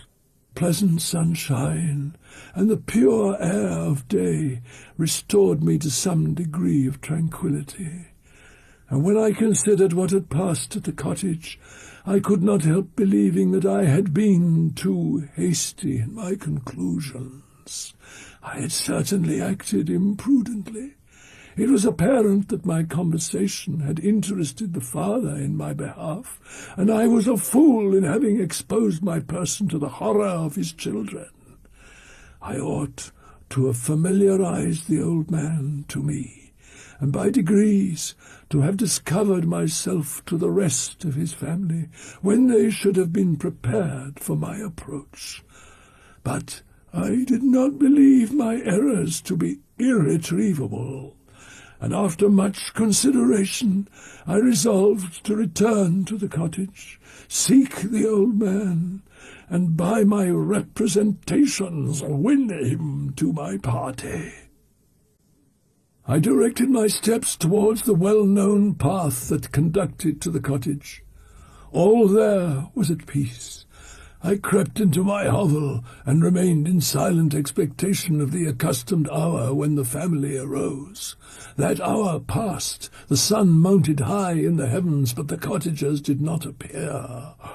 The inside of the cottage was dark, and I heard no motion. I cannot describe the agony of this suspense. Soon after, however, Felix approached with another man. "Do you consider," said his companion to him, "that you will be obliged to pay 3 months' rent and to lose the produce of your garden? I do not wish to take any unfair advantage, and I beg, therefore, that you will take some days to consider of your determination." "It is utterly useless," replied Felix. "We can never again inhabit your cottage. The life of my father is in the greatest danger, owing to the dreadful circumstance that I have related. I entreat you not to reason with me any more. Take possession of your tenement, and let me fly from this place." Felix trembled violently as he said this. He and his companion entered the cottage, in which they remained for a few minutes, and then departed. I never saw any of that family more. I continued for the remainder of the day in my hovel, in a state of utter and stupid despair. For the first time, the feelings of revenge and hatred filled my bosom, and I did not strive to control them. But allowing myself to be borne away by the stream, I bent my mind towards injury and death. Unable to injure anything human, I turned my fury towards inanimate objects. As night advanced, I placed a variety of combustibles around the cottage, and after having destroyed every vestige of cultivation in the garden, I waited with forced impatience until the moon had sunk to commence my operations. As the night advanced, a fierce wind arose from the woods and quickly dispersed the clouds that had loitered in the heavens. I lighted the dry branch of a tree and danced with fury around the devoted cottage, my eyes still fixed on the western horizon, the edge of which the moon nearly touched. A part of its orb was at length hid, and I waved my brand. It sank, and with a loud scream I fired the straw and heath and bushes which I had collected. The wind fanned the fire, and the cottage was quickly enveloped by the flames, which clung to it and licked it with their forked and destroying tongues. As soon as I was convinced that no assistance could save any part of the habitation, I quitted the scene and sought for refuge in the woods. And now, with the world before me, whither should I bend my steps? At length, the thought of you crossed my mind. I learned from your papers that you were my father, my creator, and to whom could I apply with more fitness than to him who had given me life? You had mentioned Geneva as the name of your native town, and towards this place I resolved to proceed. But how was I to direct myself? I knew that I must travel in a southwesterly direction to reach my destination, but the sun was my only guide. It was evening when I arrived, and I retired to a hiding place among the fields that surround it, to meditate in what manner I should apply to you. At this time, a slight sleep relieved me from the pain of reflection, which was disturbed by the approach of a beautiful child, who came running into the recess I had chosen with all the sportiveness of infancy. Suddenly, as I gazed on him, an idea seized me that this little creature was unprejudiced, and had lived too short a time to have imbibed a horror of deformity. If, therefore, I could seize him and educate him as my companion and friend, I should not be so desolate in this peopled earth. Urged by this impulse, I seized on the boy as he passed, and drew him towards me. As soon as he beheld my form, he placed his hands before his eyes and uttered a shrill scream. I drew his hand forcibly from his face and said, "Child, what is the meaning of this? I do not intend to hurt you. Listen to me."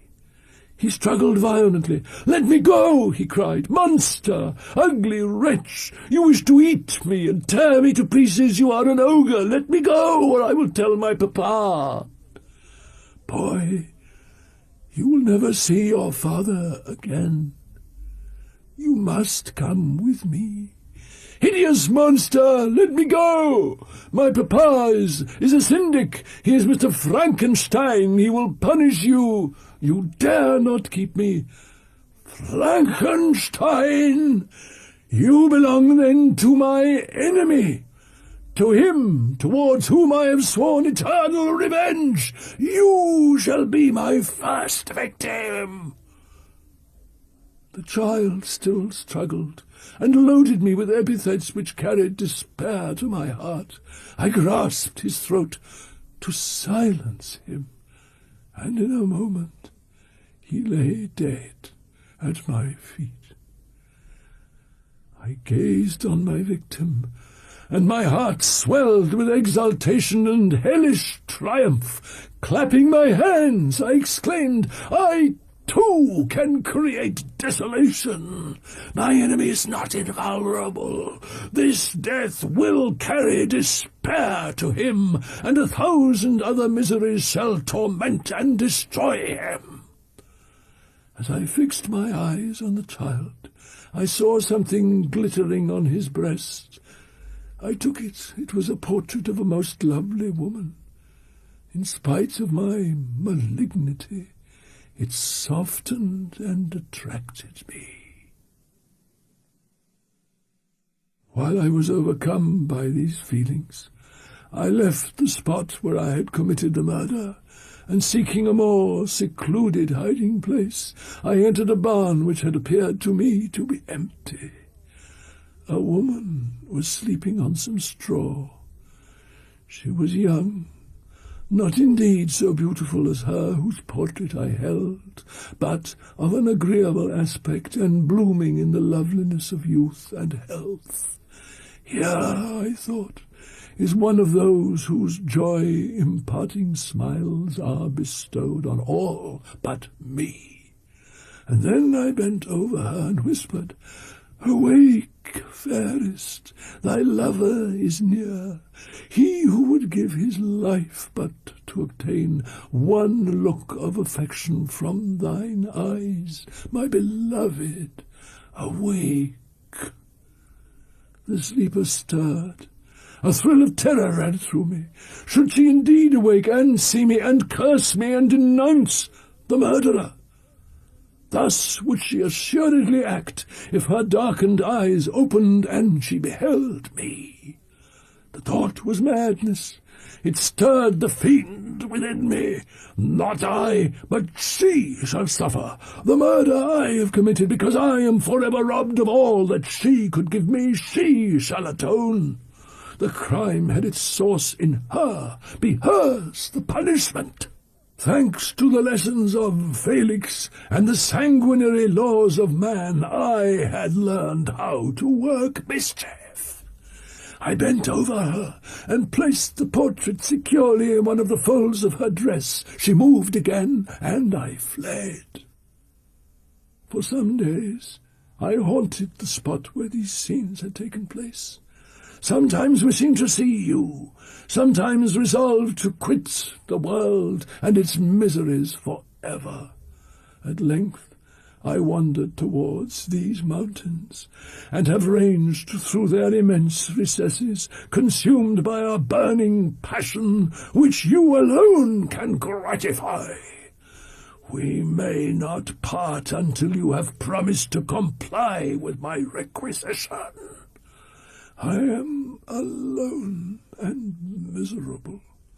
Man will not associate with me, but one as deformed and horrible as myself would not deny herself to be. My companion must be of the same species and have the same defects. This being you must create. The being finished speaking, and fixed his looks upon me in the expectation of a reply. But I was bewildered, perplexed, and unable to understand the full extent of his proposition. He continued, You must create a female for me, with whom I can live in the interchange of those sympathies necessary for my being. This you alone can do, and I demand it of you as a right which you must not refuse to concede. The latter part of his tale had kindled anew in me the anger that had died away while he narrated his peaceful life among the cottagers. And as he said this, I could no longer suppress the rage that burned within me. I do refuse it, I replied, and no torture shall ever extort a consent from me. You may render me the most miserable of men, but you shall never make me base in my own eyes. Shall I create another like yourself, whose joint wickedness might desolate the world? Begone! I have answered you. You may torture me, but I will never consent. You are in the wrong, and instead of threatening, I am content to reason with you. I am malicious because I am miserable. Am I not shunned and hated by all mankind? If I cannot inspire love, I will cause fear, and chiefly towards you, my arch-enemy, because my creator, do I swear inextinguishable hatred. Have a care! I will work at your destruction, nor finish until I desolate your heart, so that you shall curse the hour of your birth. The being finished speaking, and fixed his looks upon me in the expectation of a reply. But I was bewildered, perplexed, and unable to understand the full extent of his proposition. He continued, You must create a female for me, with whom I can live in the interchange of those sympathies necessary for my being. This you alone can do, and I demand it of you as a right which you must not refuse to concede. The latter part of his tale had kindled anew in me the anger that had died away while he narrated his peaceful life among the cottagers. And as he said this, I could no longer suppress the rage that burned within me. I do refuse it, I replied, and no torture shall ever extort a consent from me. You may render me the most miserable of men, but you shall never make me base in my own eyes. Shall I create another like yourself, whose joint wickedness might desolate the world? Begone! I have answered you. You may torture me, but I will never consent. You are in the wrong, and instead of threatening, I am content to reason with you. I am malicious because I am miserable. Am I not shunned and hated by all mankind?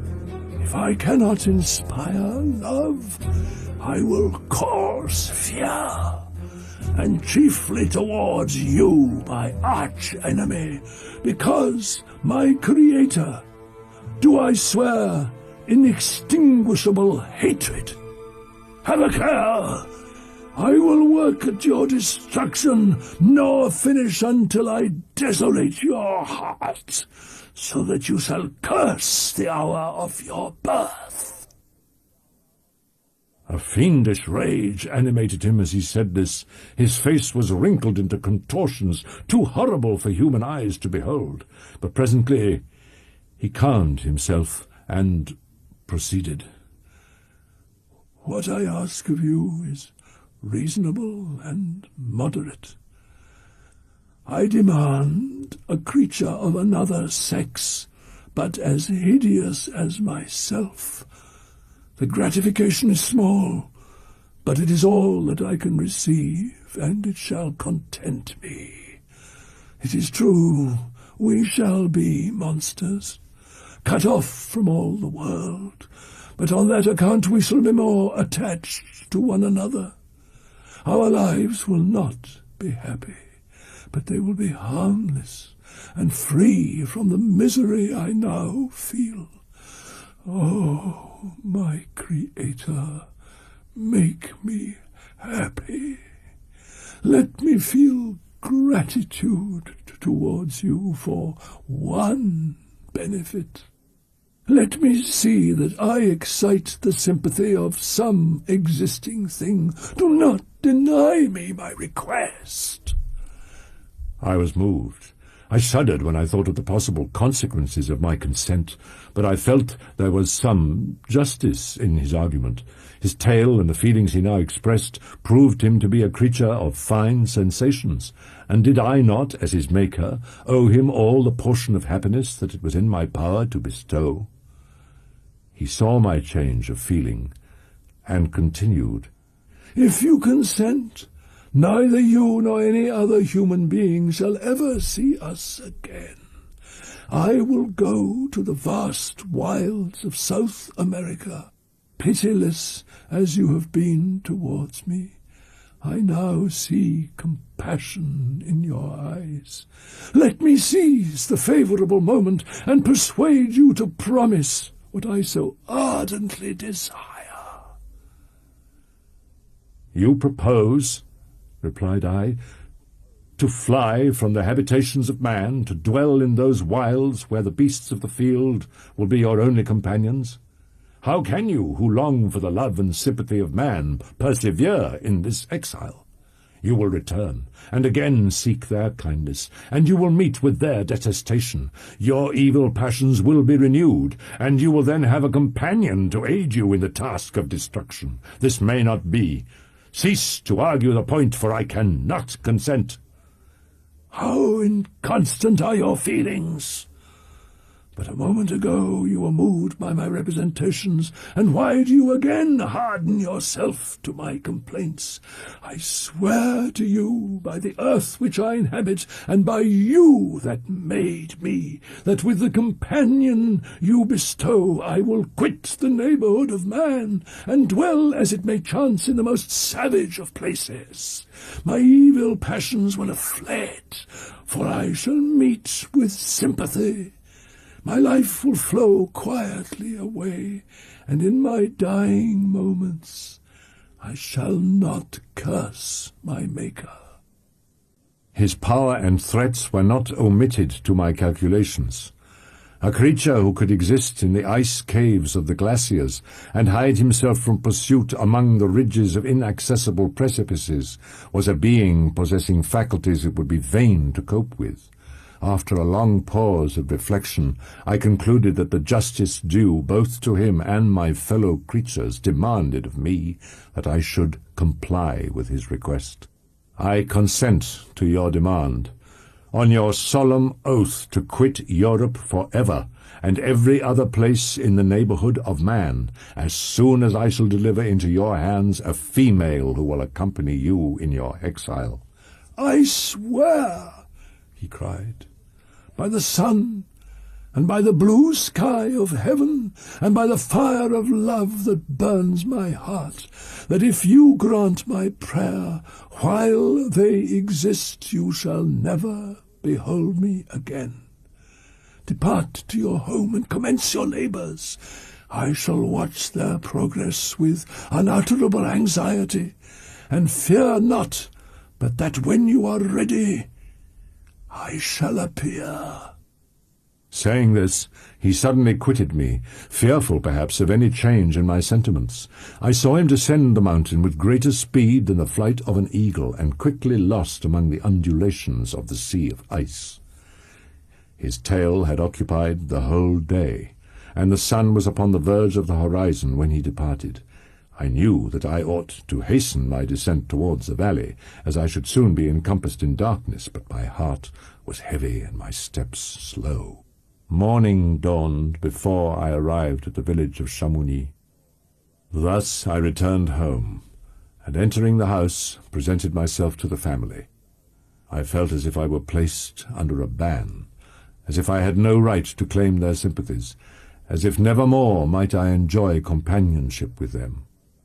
Yet even thus I loved them to adoration, and to save them I resolved to dedicate myself to my most abhorred task. Day after day, week after week, passed away on my return to Geneva, and I could not collect the courage to recommence my work. I feared the vengeance of the disappointed fiend, yet I was unable to overcome my repugnance to the task which was enjoined me. I found that I could not compose a female without again devoting several months to profound study and laborious disquisition. I had heard of some discoveries having been made by an English philosopher, the knowledge of which was material to my success, and I sometimes thought of obtaining my father's consent to visit England for this purpose, but I clung to every pretence of delay and shrank from taking the first step. A change indeed had taken place in me. My health, which had hitherto declined, was now much restored, and my spirits, when unchecked by the memory of my unhappy promise, rose proportionably. My father saw this change with pleasure. "I am happy to remark, my dear son, that you seem to be returning to yourself, and yet you are still unhappy. For some time I was lost in conjecture as to the cause of this, but yesterday an idea struck me, and if it is well founded, I conjure you to avow it. I confess, my son, that I have always looked forward to your marriage with our dear Elizabeth. You perhaps regard her as your sister, without any wish that she might become your wife. My dear father, reassure yourself. I love my cousin tenderly and sincerely. I never saw any woman who excited, as Elizabeth does, my warmest admiration and affection.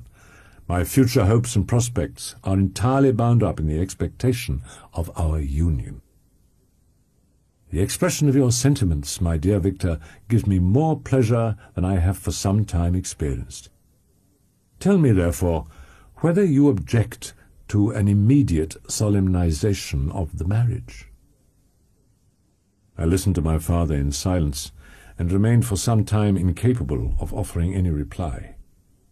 Alas, to me the idea of an immediate union with my Elizabeth was one of horror and dismay. I was bound by a solemn promise which I had not yet fulfilled and dared not break.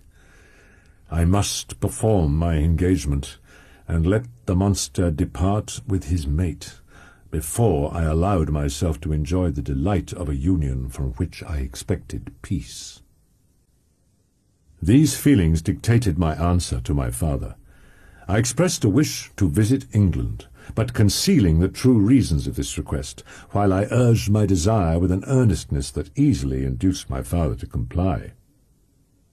The duration of my absence was left to my own choice. A few months, or at most a year, was the period contemplated. One paternal kind precaution he had taken to ensure my having a companion. He had arranged that Clerval should join me in Strasbourg.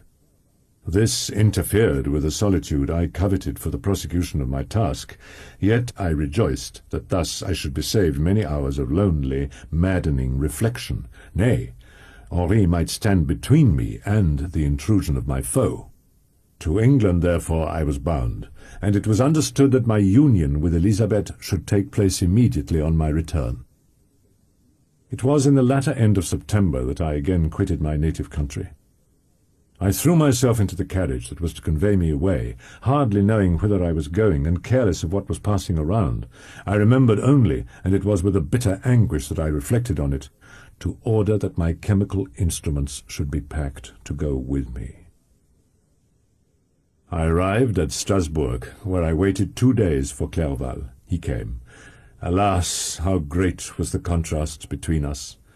He was alive to every new scene, joyful when he saw the beauties of the setting sun, and more happy when he beheld it rise and recommence a new day. I, a miserable wretch, haunted by a curse that shut up every avenue to enjoyment. We had agreed to descend the Rhine in a boat from Strasbourg to Rotterdam, whence we might take shipping for London. It was on a clear morning in the latter days of December that I first saw the white cliffs of Britain. At length we saw the numerous steeples of London, St. Paul's towering above all, and the Tower, famed in English history. We determined to remain several months in this wonderful and celebrated city. I was principally occupied with the means of obtaining the information necessary for the completion of my promise, and quickly availed myself of the letters of introduction that I had brought with me, addressed to the most distinguished natural philosopher.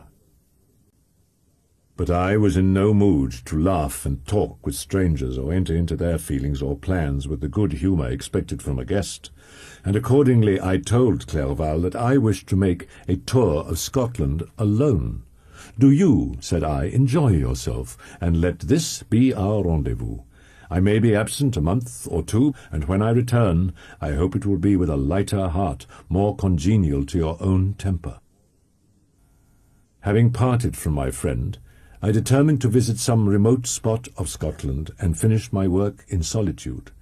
I did not doubt but that the monster followed me, and would discover himself to me when I should have finished, that he might receive his companion. With this resolution, I traversed the northern highlands, and fixed on one of the remotest of the Orkneys as the scene of my labours. On the whole island there were but 3 miserable huts, and one of these was vacant when I arrived. This I hired. It contained but 2 rooms, and these exhibited all the squalidness of the most miserable penury. In this retreat I devoted the morning to labour. But in the evening, when the weather permitted, I walked on the stony beach of the sea to listen to the waves as they roared and dashed at my feet. I thought of Switzerland. It was far different from this desolate and appalling landscape. It was indeed a filthy process in which I was engaged. During my first experiment, a kind of enthusiastic frenzy had blinded me to the horror of my employment. My mind was intently fixed on the consummation of my labour, and my eyes shut to the horror of my proceedings. But now I went to it in cold blood, and my heart often sickened at the work of my hands. I grew restless and nervous. Every moment I feared to meet my persecutor. I feared to wander from the sight of my fellow creatures, lest, when alone, he should come to claim his companion. I sat one evening in my laboratory. The sun had set, and the moon was just rising from the sea. As I sat, a train of reflection occurred to me, which led me to consider the effects of what I was now doing. 3 years before, I was engaged in the same manner, and had created a fiend whose unparalleled barbarity had desolated my heart. I was now about to form another being, of whose dispositions I was alike ignorant. She might become 10,000 times more malignant than her mate. He had sworn to quit the neighbourhood of man and hide himself in deserts, but she had not. And she, who in all probability was to become a thinking and reasoning animal, might refuse to comply with a compact made before her creation. They might even hate each other. The creature who already lived loathed his own deformity. She also might turn with disgust from him to the superior beauty of man. she might quit him, and he be again alone, exasperated by the fresh provocation of being deserted by one of his own species. Even if they were to leave Europe and inhabit the deserts of the New World, yet one of the first results of those sympathies for which the demon thirsted would be children, and a race of devils would be propagated upon the earth. Had I a right for my own benefit to inflict this curse upon everlasting generations?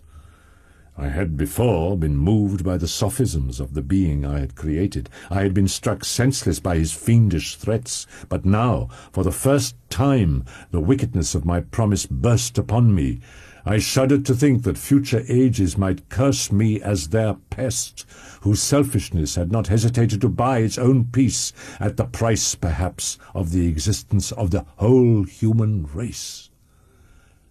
I trembled, and my heart failed within me, when on looking up, I saw by the light of the moon the demon at the casement. A ghastly grin wrinkled his lips as he gazed on me, where I sat fulfilling the task which he had allotted to me. Yes, he had followed me in my travels, and he now came to mark my progress and claim the fulfilment of my promise. As I looked on him, his countenance expressed the utmost extent of malice and treachery.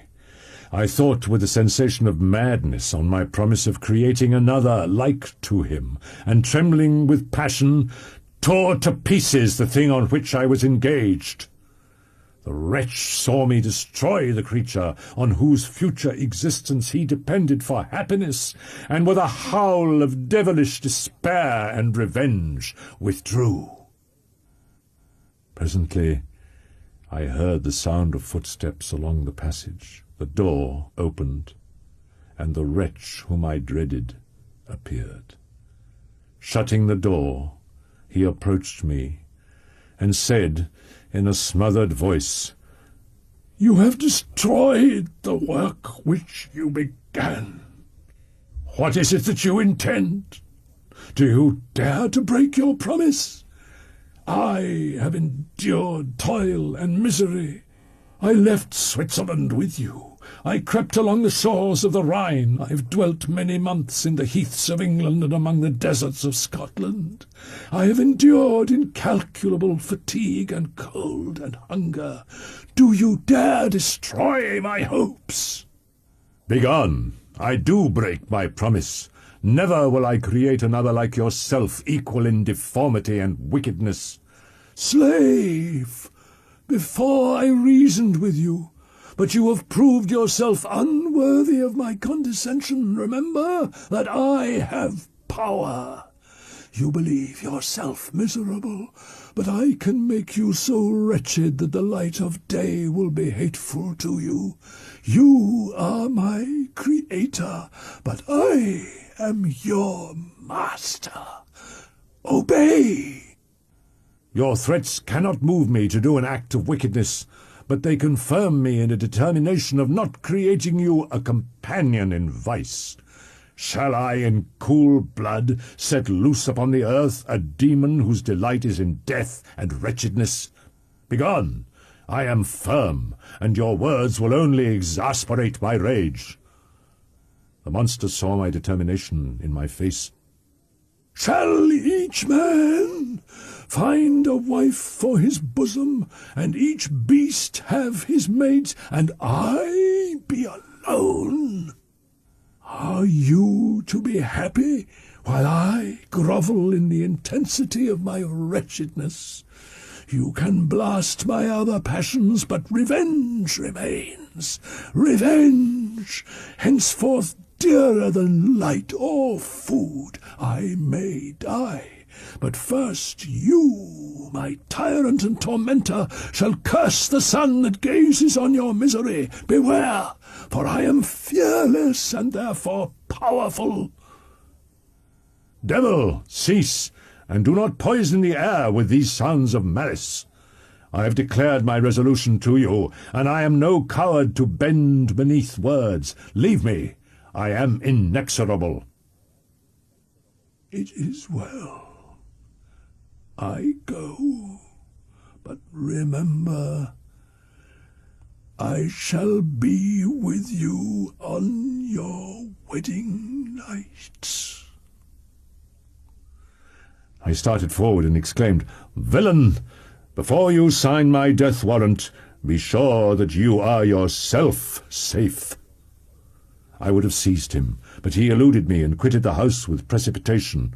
In a few moments I saw him in his boat, which shot across the waters with an arrowy swiftness and was soon lost amidst the waves. All again was silent, but his words rang in my ears. "I will be with you on your wedding night." That then was the period fixed for the fulfilment of my destiny. In that hour I should die, and at once satisfy and extinguish his malice. The prospect did not move me to fear, yet when I thought of my beloved Elizabeth, tears, the first I had shed for many months, streamed from my eyes, and I resolved not to fall before my enemy without a bitter struggle. The night passed away, and the sun rose from the ocean. My feelings became calmer. I saw a fishing boat land close to me, and one of the men brought me a packet. It contained letters from Geneva, and one from Clerval entreating me to join him. He said that he was wearing away his time fruitlessly where he was, that letters from the friends he had formed in London desired his return. He besought me, therefore, to leave my solitary isle, and to meet him at Perth, that we might proceed southwards together. This letter in a degree recalled me to life, and I determined to quit my island at the expiration of 2 days. Yet before I departed there was a task to perform on which I shuddered to reflect. I must pack up my chemical instruments, and for that purpose I must enter the room which had been the scene of my odious work, and I must handle those utensils, the sight of which was sickening to me. The next morning, at daybreak, I summoned sufficient courage and unlocked the door of my laboratory. The remains of the half-finished creature whom I had destroyed lay scattered on the floor, and I almost felt as if I had mangled the living flesh of a human being. With trembling hand I conveyed the instruments out of the room, but I reflected that I ought not to leave the relics of my work to excite the horror and suspicion of the peasants, and I accordingly put them into a basket with a great quantity of stones, and determined to throw them into the sea that very night.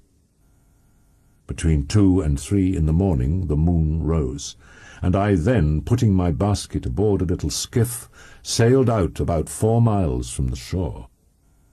At one time the moon, which had before been clear, was suddenly overspread by a thick cloud, and I took advantage of the moment of darkness and cast my basket into the sea. I listened to the gurgling sound as it sunk, and then sailed away from the spot. The sky became clouded, but the air was pure, although chilled by the north-east breeze that was then rising. But it refreshed me and filled me with such agreeable sensations that I resolved to prolong my stay on the water, and fixing the rudder in a direct position, stretched myself at the bottom of the boat. Clouds hid the moon, everything was obscure, and I heard only the sound of the boat as its keel cut through the waves. The murmur lulled me, and in a short time I slept soundly. I do not know how long I remained in this situation, but when I awoke I found that the sun had already mounted considerably. The wind was high, and the waves continually threatened the safety of my little skiff. Some hours passed thus, but by degrees, as the sun declined towards the horizon, the wind died away into a gentle breeze, and the sea became free from breakers. But these gave place to a heavy swell. I felt sick, and hardly able to hold the rudder, when suddenly I saw a line of high land towards the south. I constructed another sail, and eagerly steered my course towards the land. I perceived a small, neat town and a good harbour, which I entered, my heart bounding with joy at my unexpected escape. As I was occupied in fixing the boat and arranging the sails, several people crowded towards the spot. "My good friends," said I, Will you be so kind as to tell me the name of this town, and inform me where I am?" "You will know that soon enough," replied a man with a hoarse voice. "Maybe you are come to a place that will not prove much to your taste, but you will not be consulted as to your quarters, I promise you." I was exceedingly surprised on receiving so rude an answer from a stranger. "Why do you answer me so roughly?" I replied. "Surely it is not the custom of Englishmen to receive strangers so inhospitably."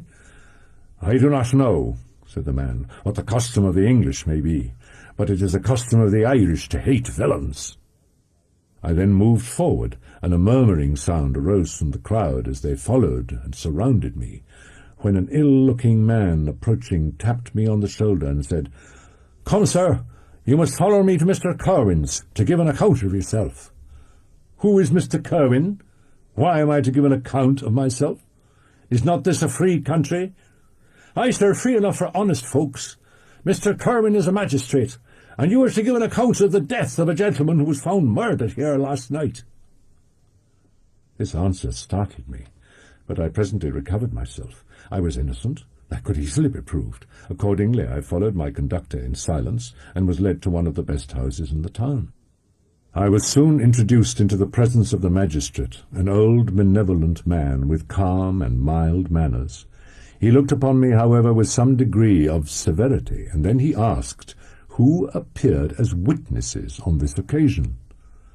About half a dozen men came forward, and one being selected by the magistrate, he deposed that he had been out fishing the night before with his son and brother-in-law, Daniel Nugent, when about 10 o'clock they observed a strong northerly blast rising, and they accordingly put in for port. It was a very dark night, as the moon had not yet risen. They did not land at the harbour, but as they had been accustomed, at a creek about 2 miles below. He walked on first, carrying a part of the fishing tackle, and his companions followed him at some distance. As he was proceeding along the sands, he struck his foot against something, and fell at his length on the ground. His companions came up to assist him, and they found that he had fallen on the body of a man who was to all appearance dead. Their first supposition was that it was the corpse of some person who had been drowned and was thrown on shore by the waves, but on examination they found that the clothes were not wet, and even that the body was not then cold. They instantly carried it to the cottage of an old woman near the spot, and endeavoured, but in vain, to restore it to life. It appeared to be a handsome young man, about 25 years of age. He had apparently been strangled, for there was no sign of any violence, except the black mark of fingers on his neck.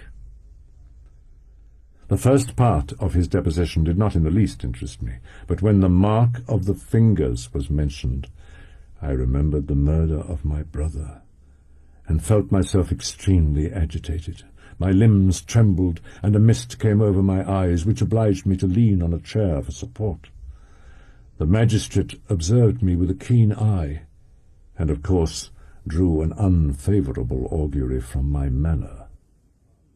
The son confirmed his father's account, but when Daniel Nugent was called, he swore positively that just before the fall of his companion he saw a boat with a single man in it at a short distance from the shore, and as far as he could judge by the light of a few stars, it was the same boat in which I had just landed. Mr. Kerwin, on hearing this evidence, desired that I should be taken into the room where the body lay for interment, that it might be observed what effect the sight of it would produce upon me. I was accordingly conducted by the magistrate and several other persons to the inn. I entered the room where the corpse lay, and was led up to the coffin. How can I describe my sensations of beholding it? I feel yet parched with horror, nor can I reflect on that terrible moment without shuddering and agony. The examination, the presence of the magistrate and witnesses, passed like a dream from my memory when I saw the lifeless form of Henri Clerval stretched before me. I gasped for breath, and throwing myself on the body, I exclaimed, Have my murderous machinations deprived you also, my dearest Henri, of life? 2 I have already destroyed. Other victims await their destiny, but you, Clerval, my friend, my benefactor. The human frame could no longer support the agonies that I endured, and I was carried out of the room. A fever succeeded to this. I lay for 2 months on the point of death. Why did I not die? More miserable than man ever was before, why did I not sink into forgetfulness and rest? But I was doomed to live, and in 2 months found myself in a prison, stretched on a wretched bed, surrounded by jailers, turnkeys, bolts, and all the miserable apparatus of a dungeon. It was morning, I remember, when I thus awoke. I had forgotten the particulars of what had happened, but when I looked around and saw the barred windows and the squalidness of the room in which I was, all flashed across my memory, and I groaned bitterly. I considered whether I should not declare myself guilty, and suffer the penalty of the law, less innocent than poor Justine had been. Such were my thoughts when the door of my apartment was opened, and Mr. Kerwin entered. His countenance expressed sympathy and compassion. He drew a chair close to mine and addressed me. "I fear that this place is very shocking to you. Can I do anything to make you more comfortable?" "I thank you, but all that you mention is nothing to me. On the whole earth there is no comfort which I am capable of receiving." "I know that the sympathy of a stranger can be but of little relief to one borne down as you are by so strange a misfortune, but you will, I hope, soon quit this melancholy abode.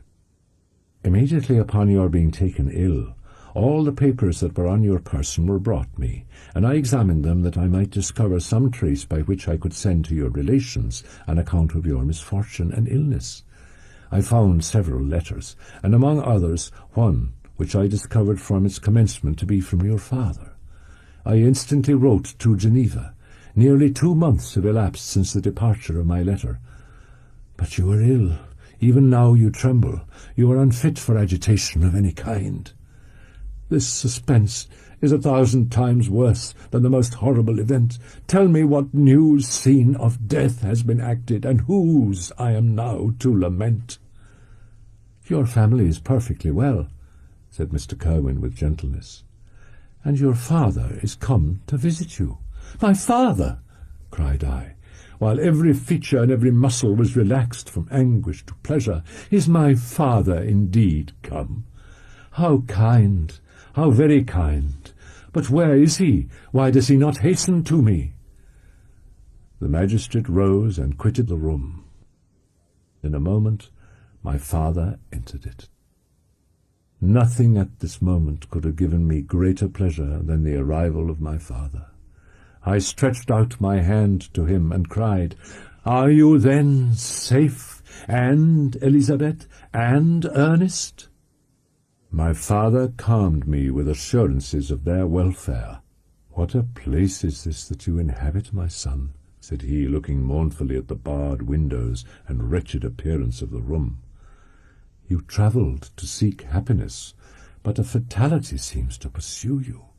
And poor Clerval—" "Alas, yes, my father," replied I. "Some destiny of the most horrible kind hangs over me, and I must live to fulfill it, or surely I should have died on the coffin of Henri." We were not allowed to converse for any length of time. Mr. Kerwin came in and insisted my strength should not be exhausted by too much exertion. But the appearance of my father was to me like that of my good angel, and I gradually recovered my health. The season of the assizes approached. The grand jury rejected the bill on its being proved that I was on the Orkney Islands at the hour the body of my friend was found, and I was liberated from prison. It was necessary that I should return without delay to Geneva, there to watch over the lives of those I so fondly loved, and to lie in wait for the murderer, that if any chance led me to the place of his concealment, or if he dared again to blast me by his presence, I might with unfailing aim put an end to the existence of the monstrous image which I had endued with the mockery of a soul still more monstrous. We took our passage on board a vessel bound for Havre de Grace, and sailed with a fair wind from the Irish shores. We landed and proceeded to Paris. I soon found that I had overtaxed my strength, and that I must repose before I could continue my journey. A few days before we left Paris on our way to Switzerland, I received the following letter from Elizabeth. My dear friend, it gave me the greatest pleasure to receive a letter from my uncle dated at Paris, and I may hope to see you in less than a fortnight. I dare not any longer postpone writing what, during your absence, I have often wished to express to you, but have never had the courage to begin. You well know, Victor, that our union had been the favourite plan of your parents ever since our infancy. We were told this when young, and taught to look forward to it as an event that would certainly take place. We were affectionate playfellows during childhood, and I believe dear and valued friends to one another as we grew older. But as brother and sister often entertain a lively affection towards each other, without desiring a more intimate union, may not such also be our case? Tell me, dearest Victor, answer me, I conjure you by our mutual happiness, with simple truth. Do you not love another? I confess to you, my friend, that I love you, and that in my airy dreams of futurity you have been my constant friend and companion. But it is your happiness I desire as well as my own, when I declare to you that our marriage would render me eternally miserable, unless it were the dictate of your own free choice. Do not let this letter disturb you. Do not answer tomorrow or the next day, or even until you come, if it will give you pain. My uncle will send me news of your health, and if I see but one smile on your lips when we meet, occasioned by this or any other exertion of mine, I shall need no other happiness. Elizabeth Lavenza, Geneva, May 18th. This letter revived in my memory what I had before forgotten, the threat of the fiend. I will be with you on your wedding night. Such was my sentence, and on that night would the demon employ every art to destroy me, and tear me from the glimpse of happiness which promised partly to console my sufferings. On that night he had determined to consummate his crimes by my death. Well, be it so.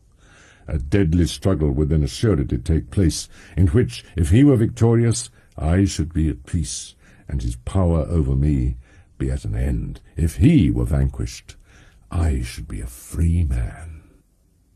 I resolved, therefore, that if my immediate union with my cousin would conduce either to hers or my father's happiness, my adversary's designs against my life should not retard it a single hour.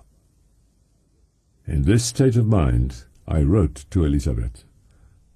My letter was calm and affectionate.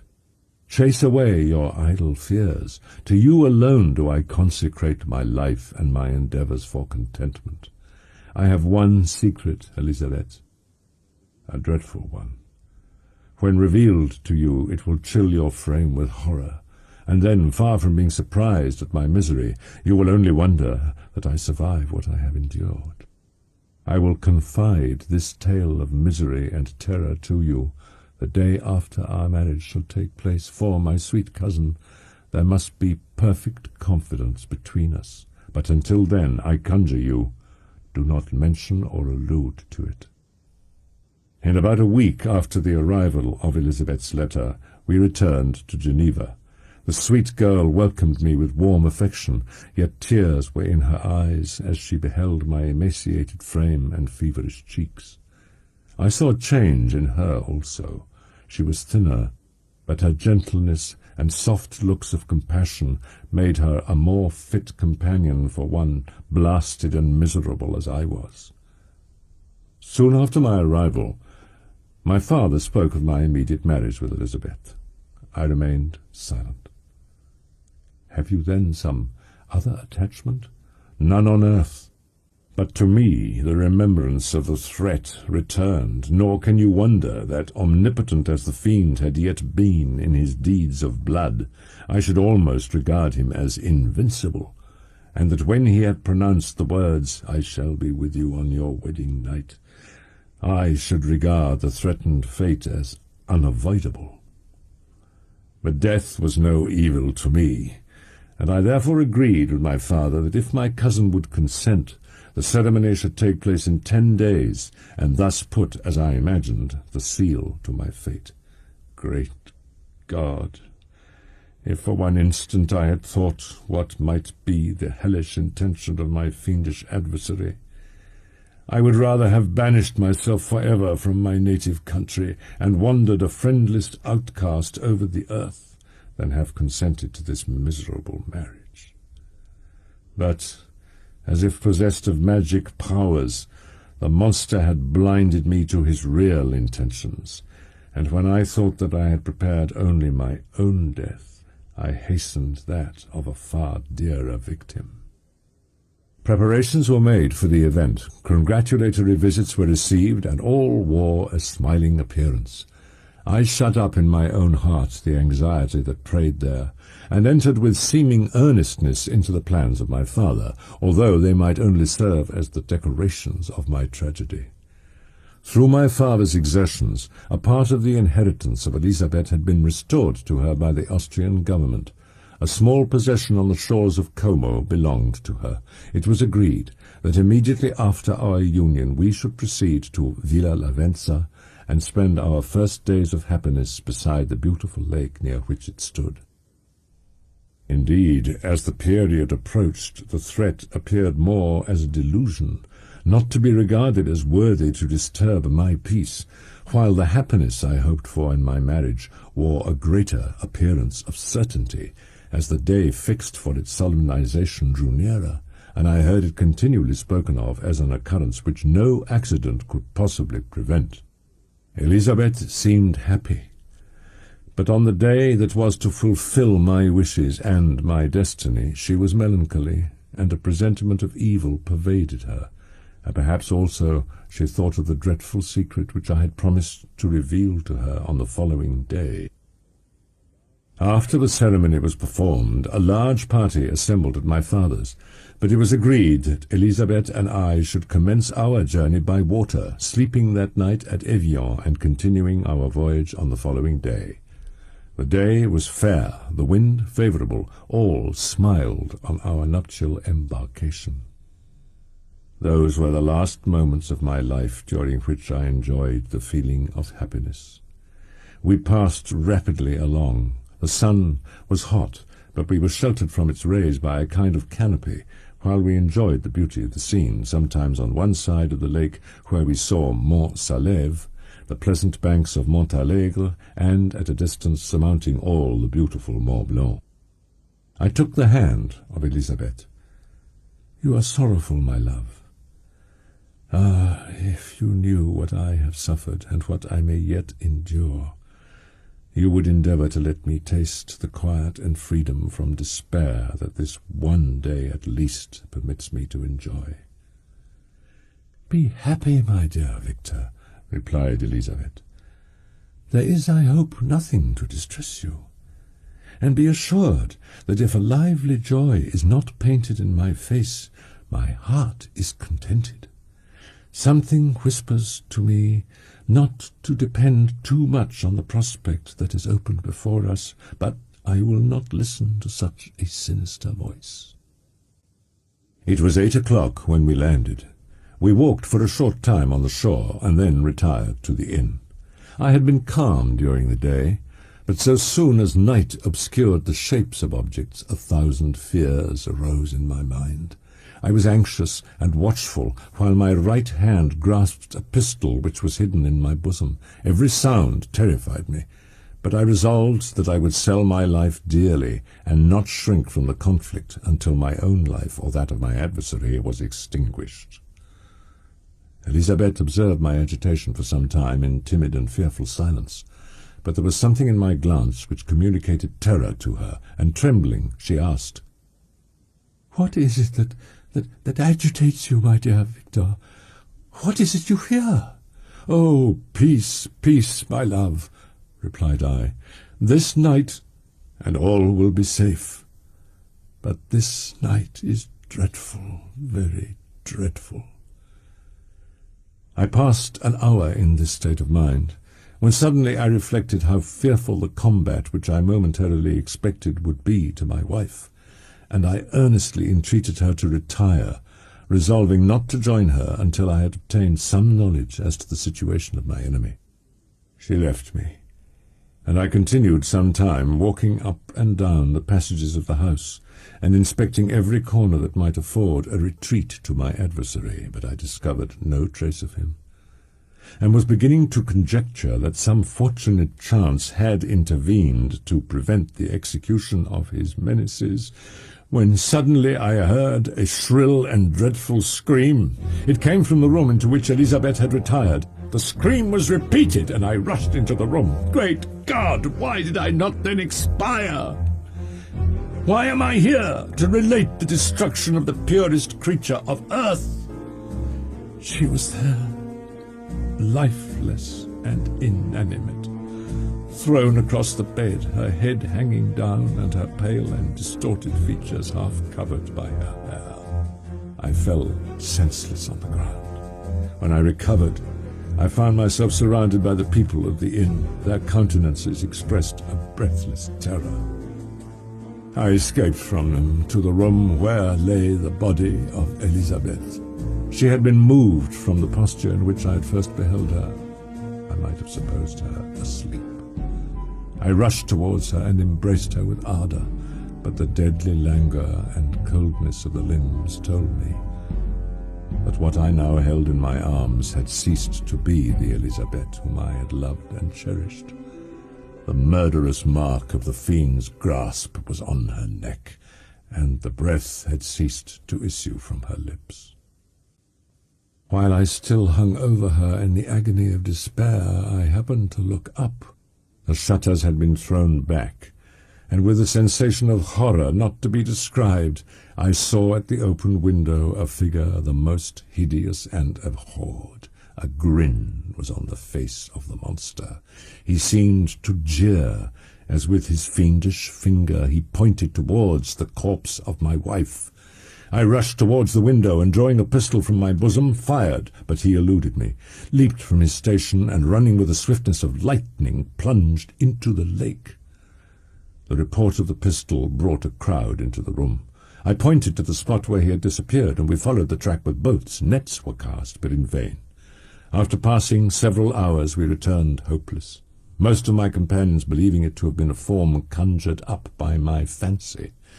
After having landed, they proceeded to search the country, parties going in different directions among the woods and vines.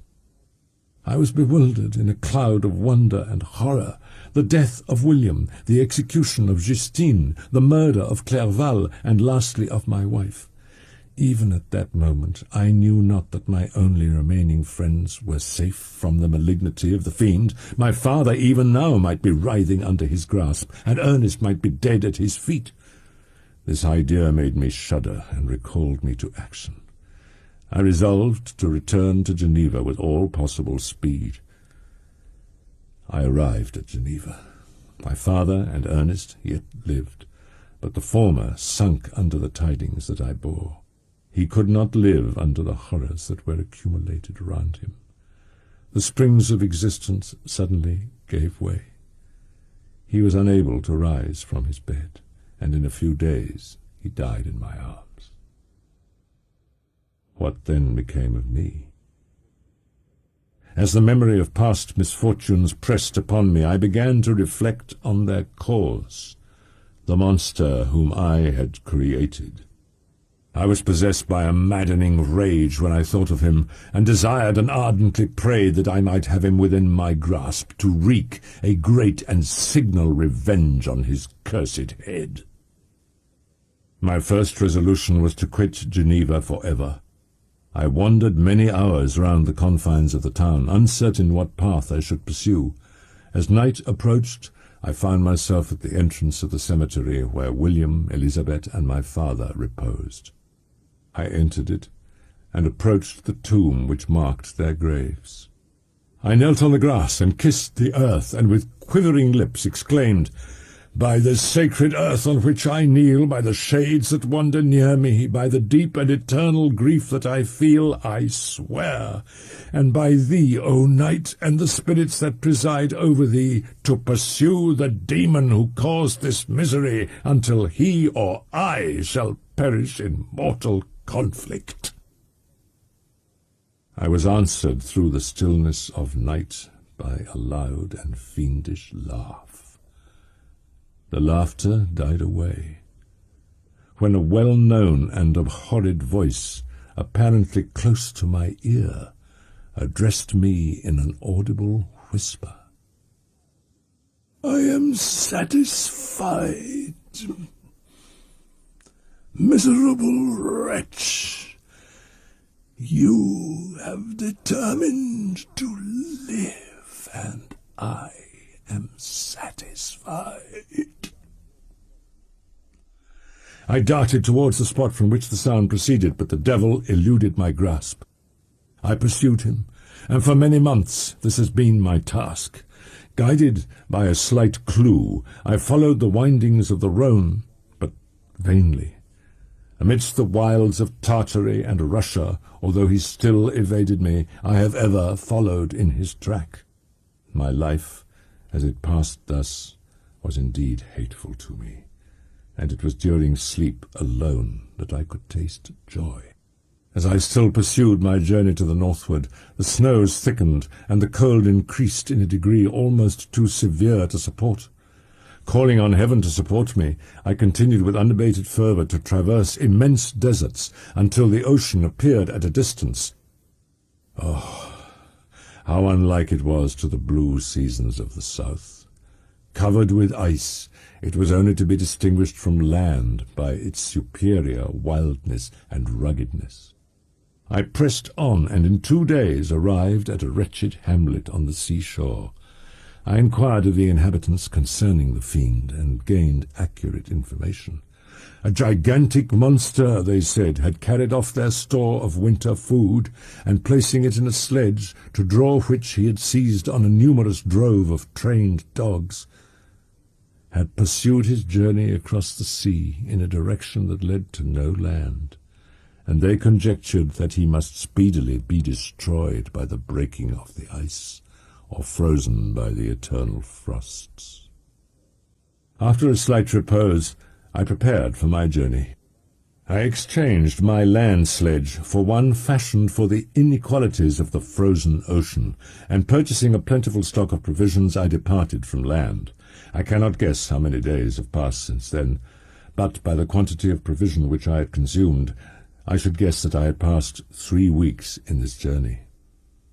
I viewed the expanse before me with anguish, when suddenly my eye caught a dark speck upon the dusky plain. I strained my sight to discover what it could be, and uttered a wild cry of ecstasy when I distinguished a sledge and the distorted proportions of a well-known form within. After an hour's rest, I continued my route. The sledge was still visible. I indeed perceptibly gained on it, and when, after nearly 2 days' journey, I beheld my enemy at no more than a mile distant, my heart bounded within me. But now, when I appeared almost within grasp of my foe, my hopes were suddenly extinguished, and I lost all trace of him more utterly than I had ever done before. I pressed on, but in vain. The wind arose, the sea roared, and as with the mighty shock of an earthquake it split and cracked with a tremendous and overwhelming sound. The work was soon finished. In a few minutes a tumultuous sea rolled between me and my enemy, and I was left drifting on a scattered piece of ice that was continually lessening and thus preparing for me a hideous death.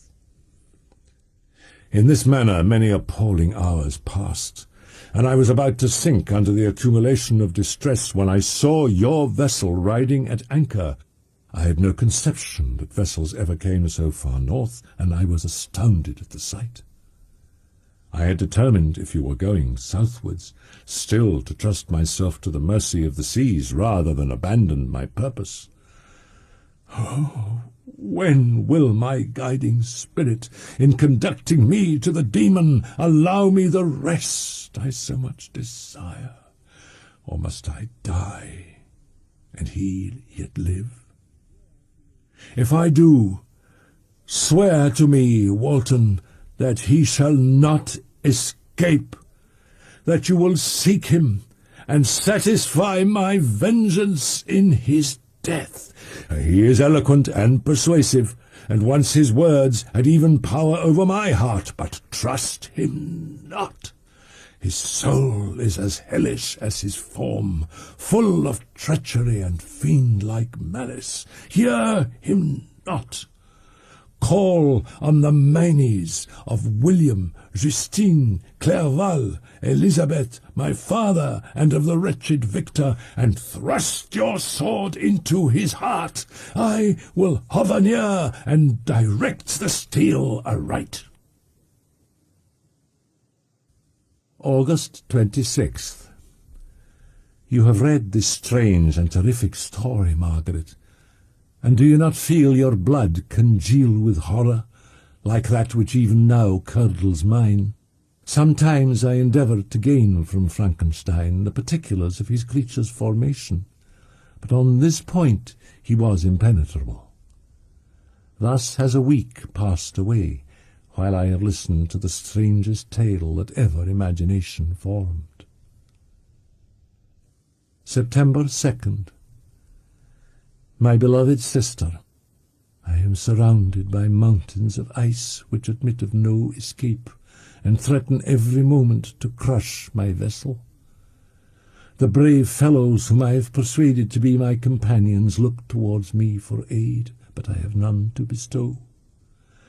There is something terribly appalling in our situation, yet my courage and hopes do not desert me.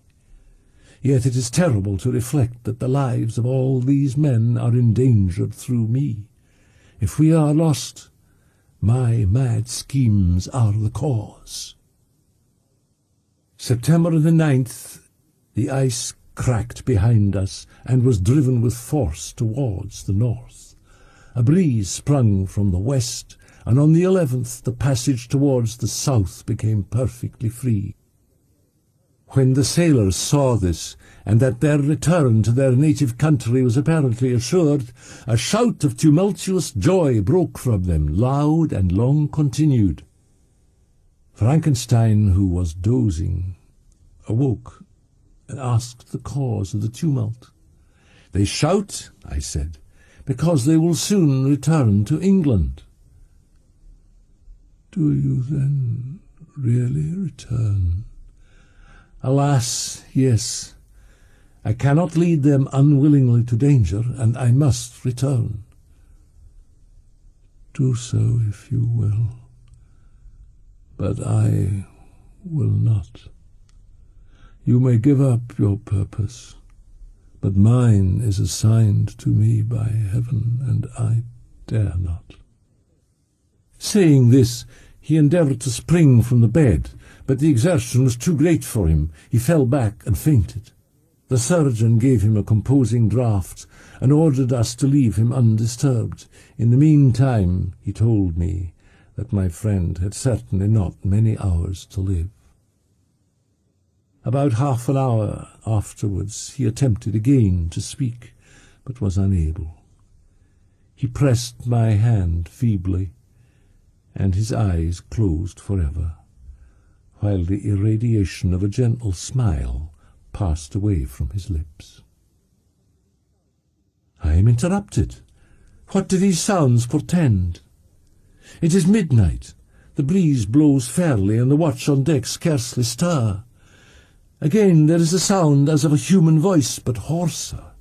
It comes from the cabin where the remains of Frankenstein still lie. I must arise and examine. Good night, my sister. Great God! What a scene has just taken place! I hardly know whether I shall have the power to detail it, yet the tale which I have recorded will be incomplete without this final and wonderful catastrophe. I entered the cabin where lay the remains of my ill-fated and admirable friend. Over him hung a form which I cannot find words to describe. Gigantic in stature, yet uncouth and distorted in its proportions. As he hung over the coffin, his face was concealed by long locks of ragged hair, but one vast hand was extended in colour and apparent texture like that of a mummy.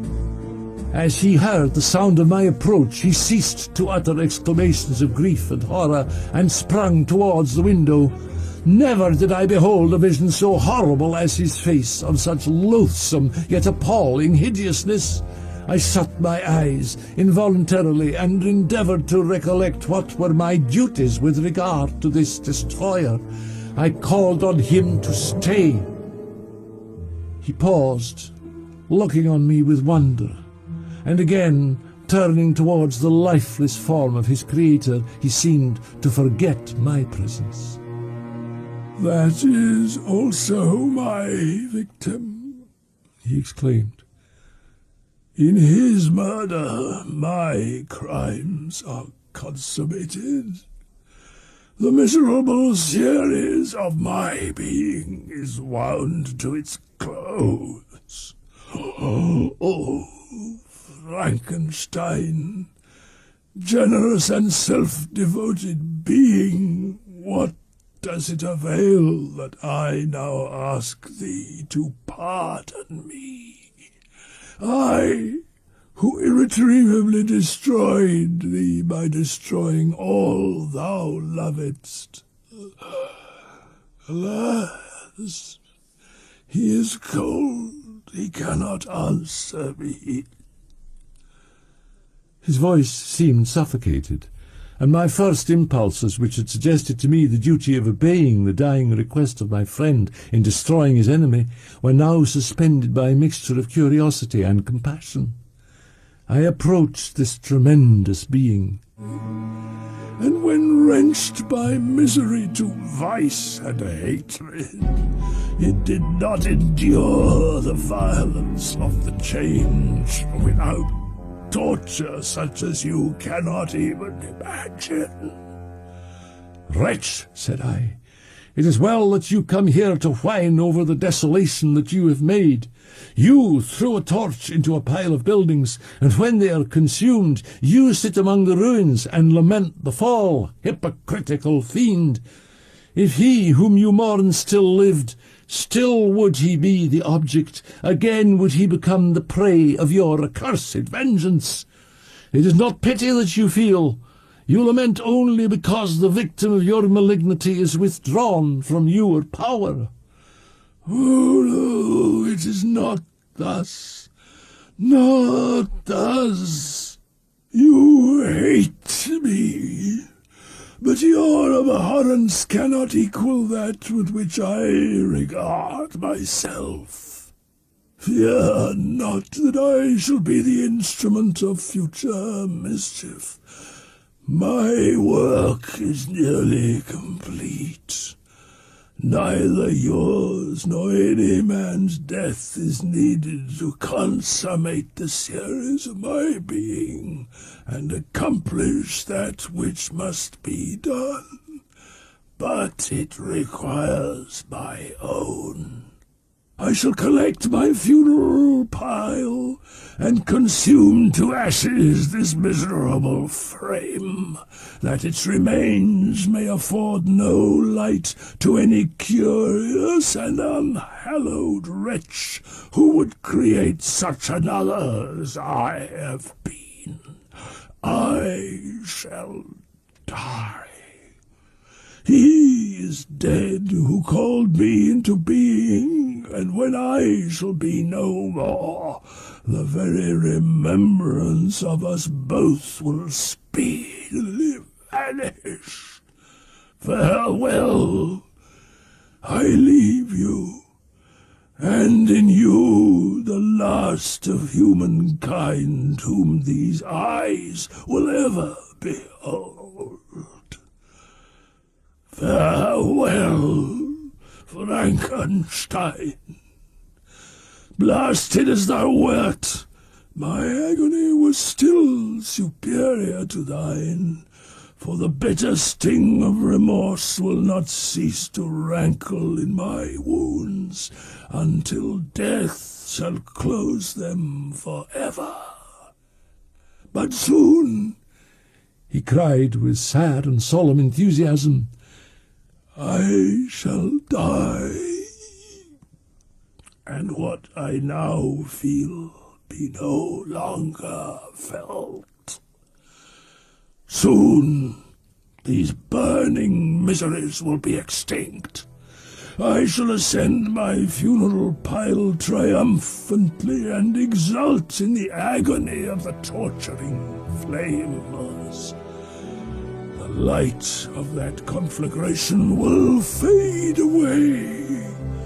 My ashes will be swept into the sea by the winds. My spirit will sleep in peace. Farewell. He sprung from the cabin window as he said this upon the ice raft which lay close to the vessel. He was soon borne away by the waves and lost in darkness and distance. The end.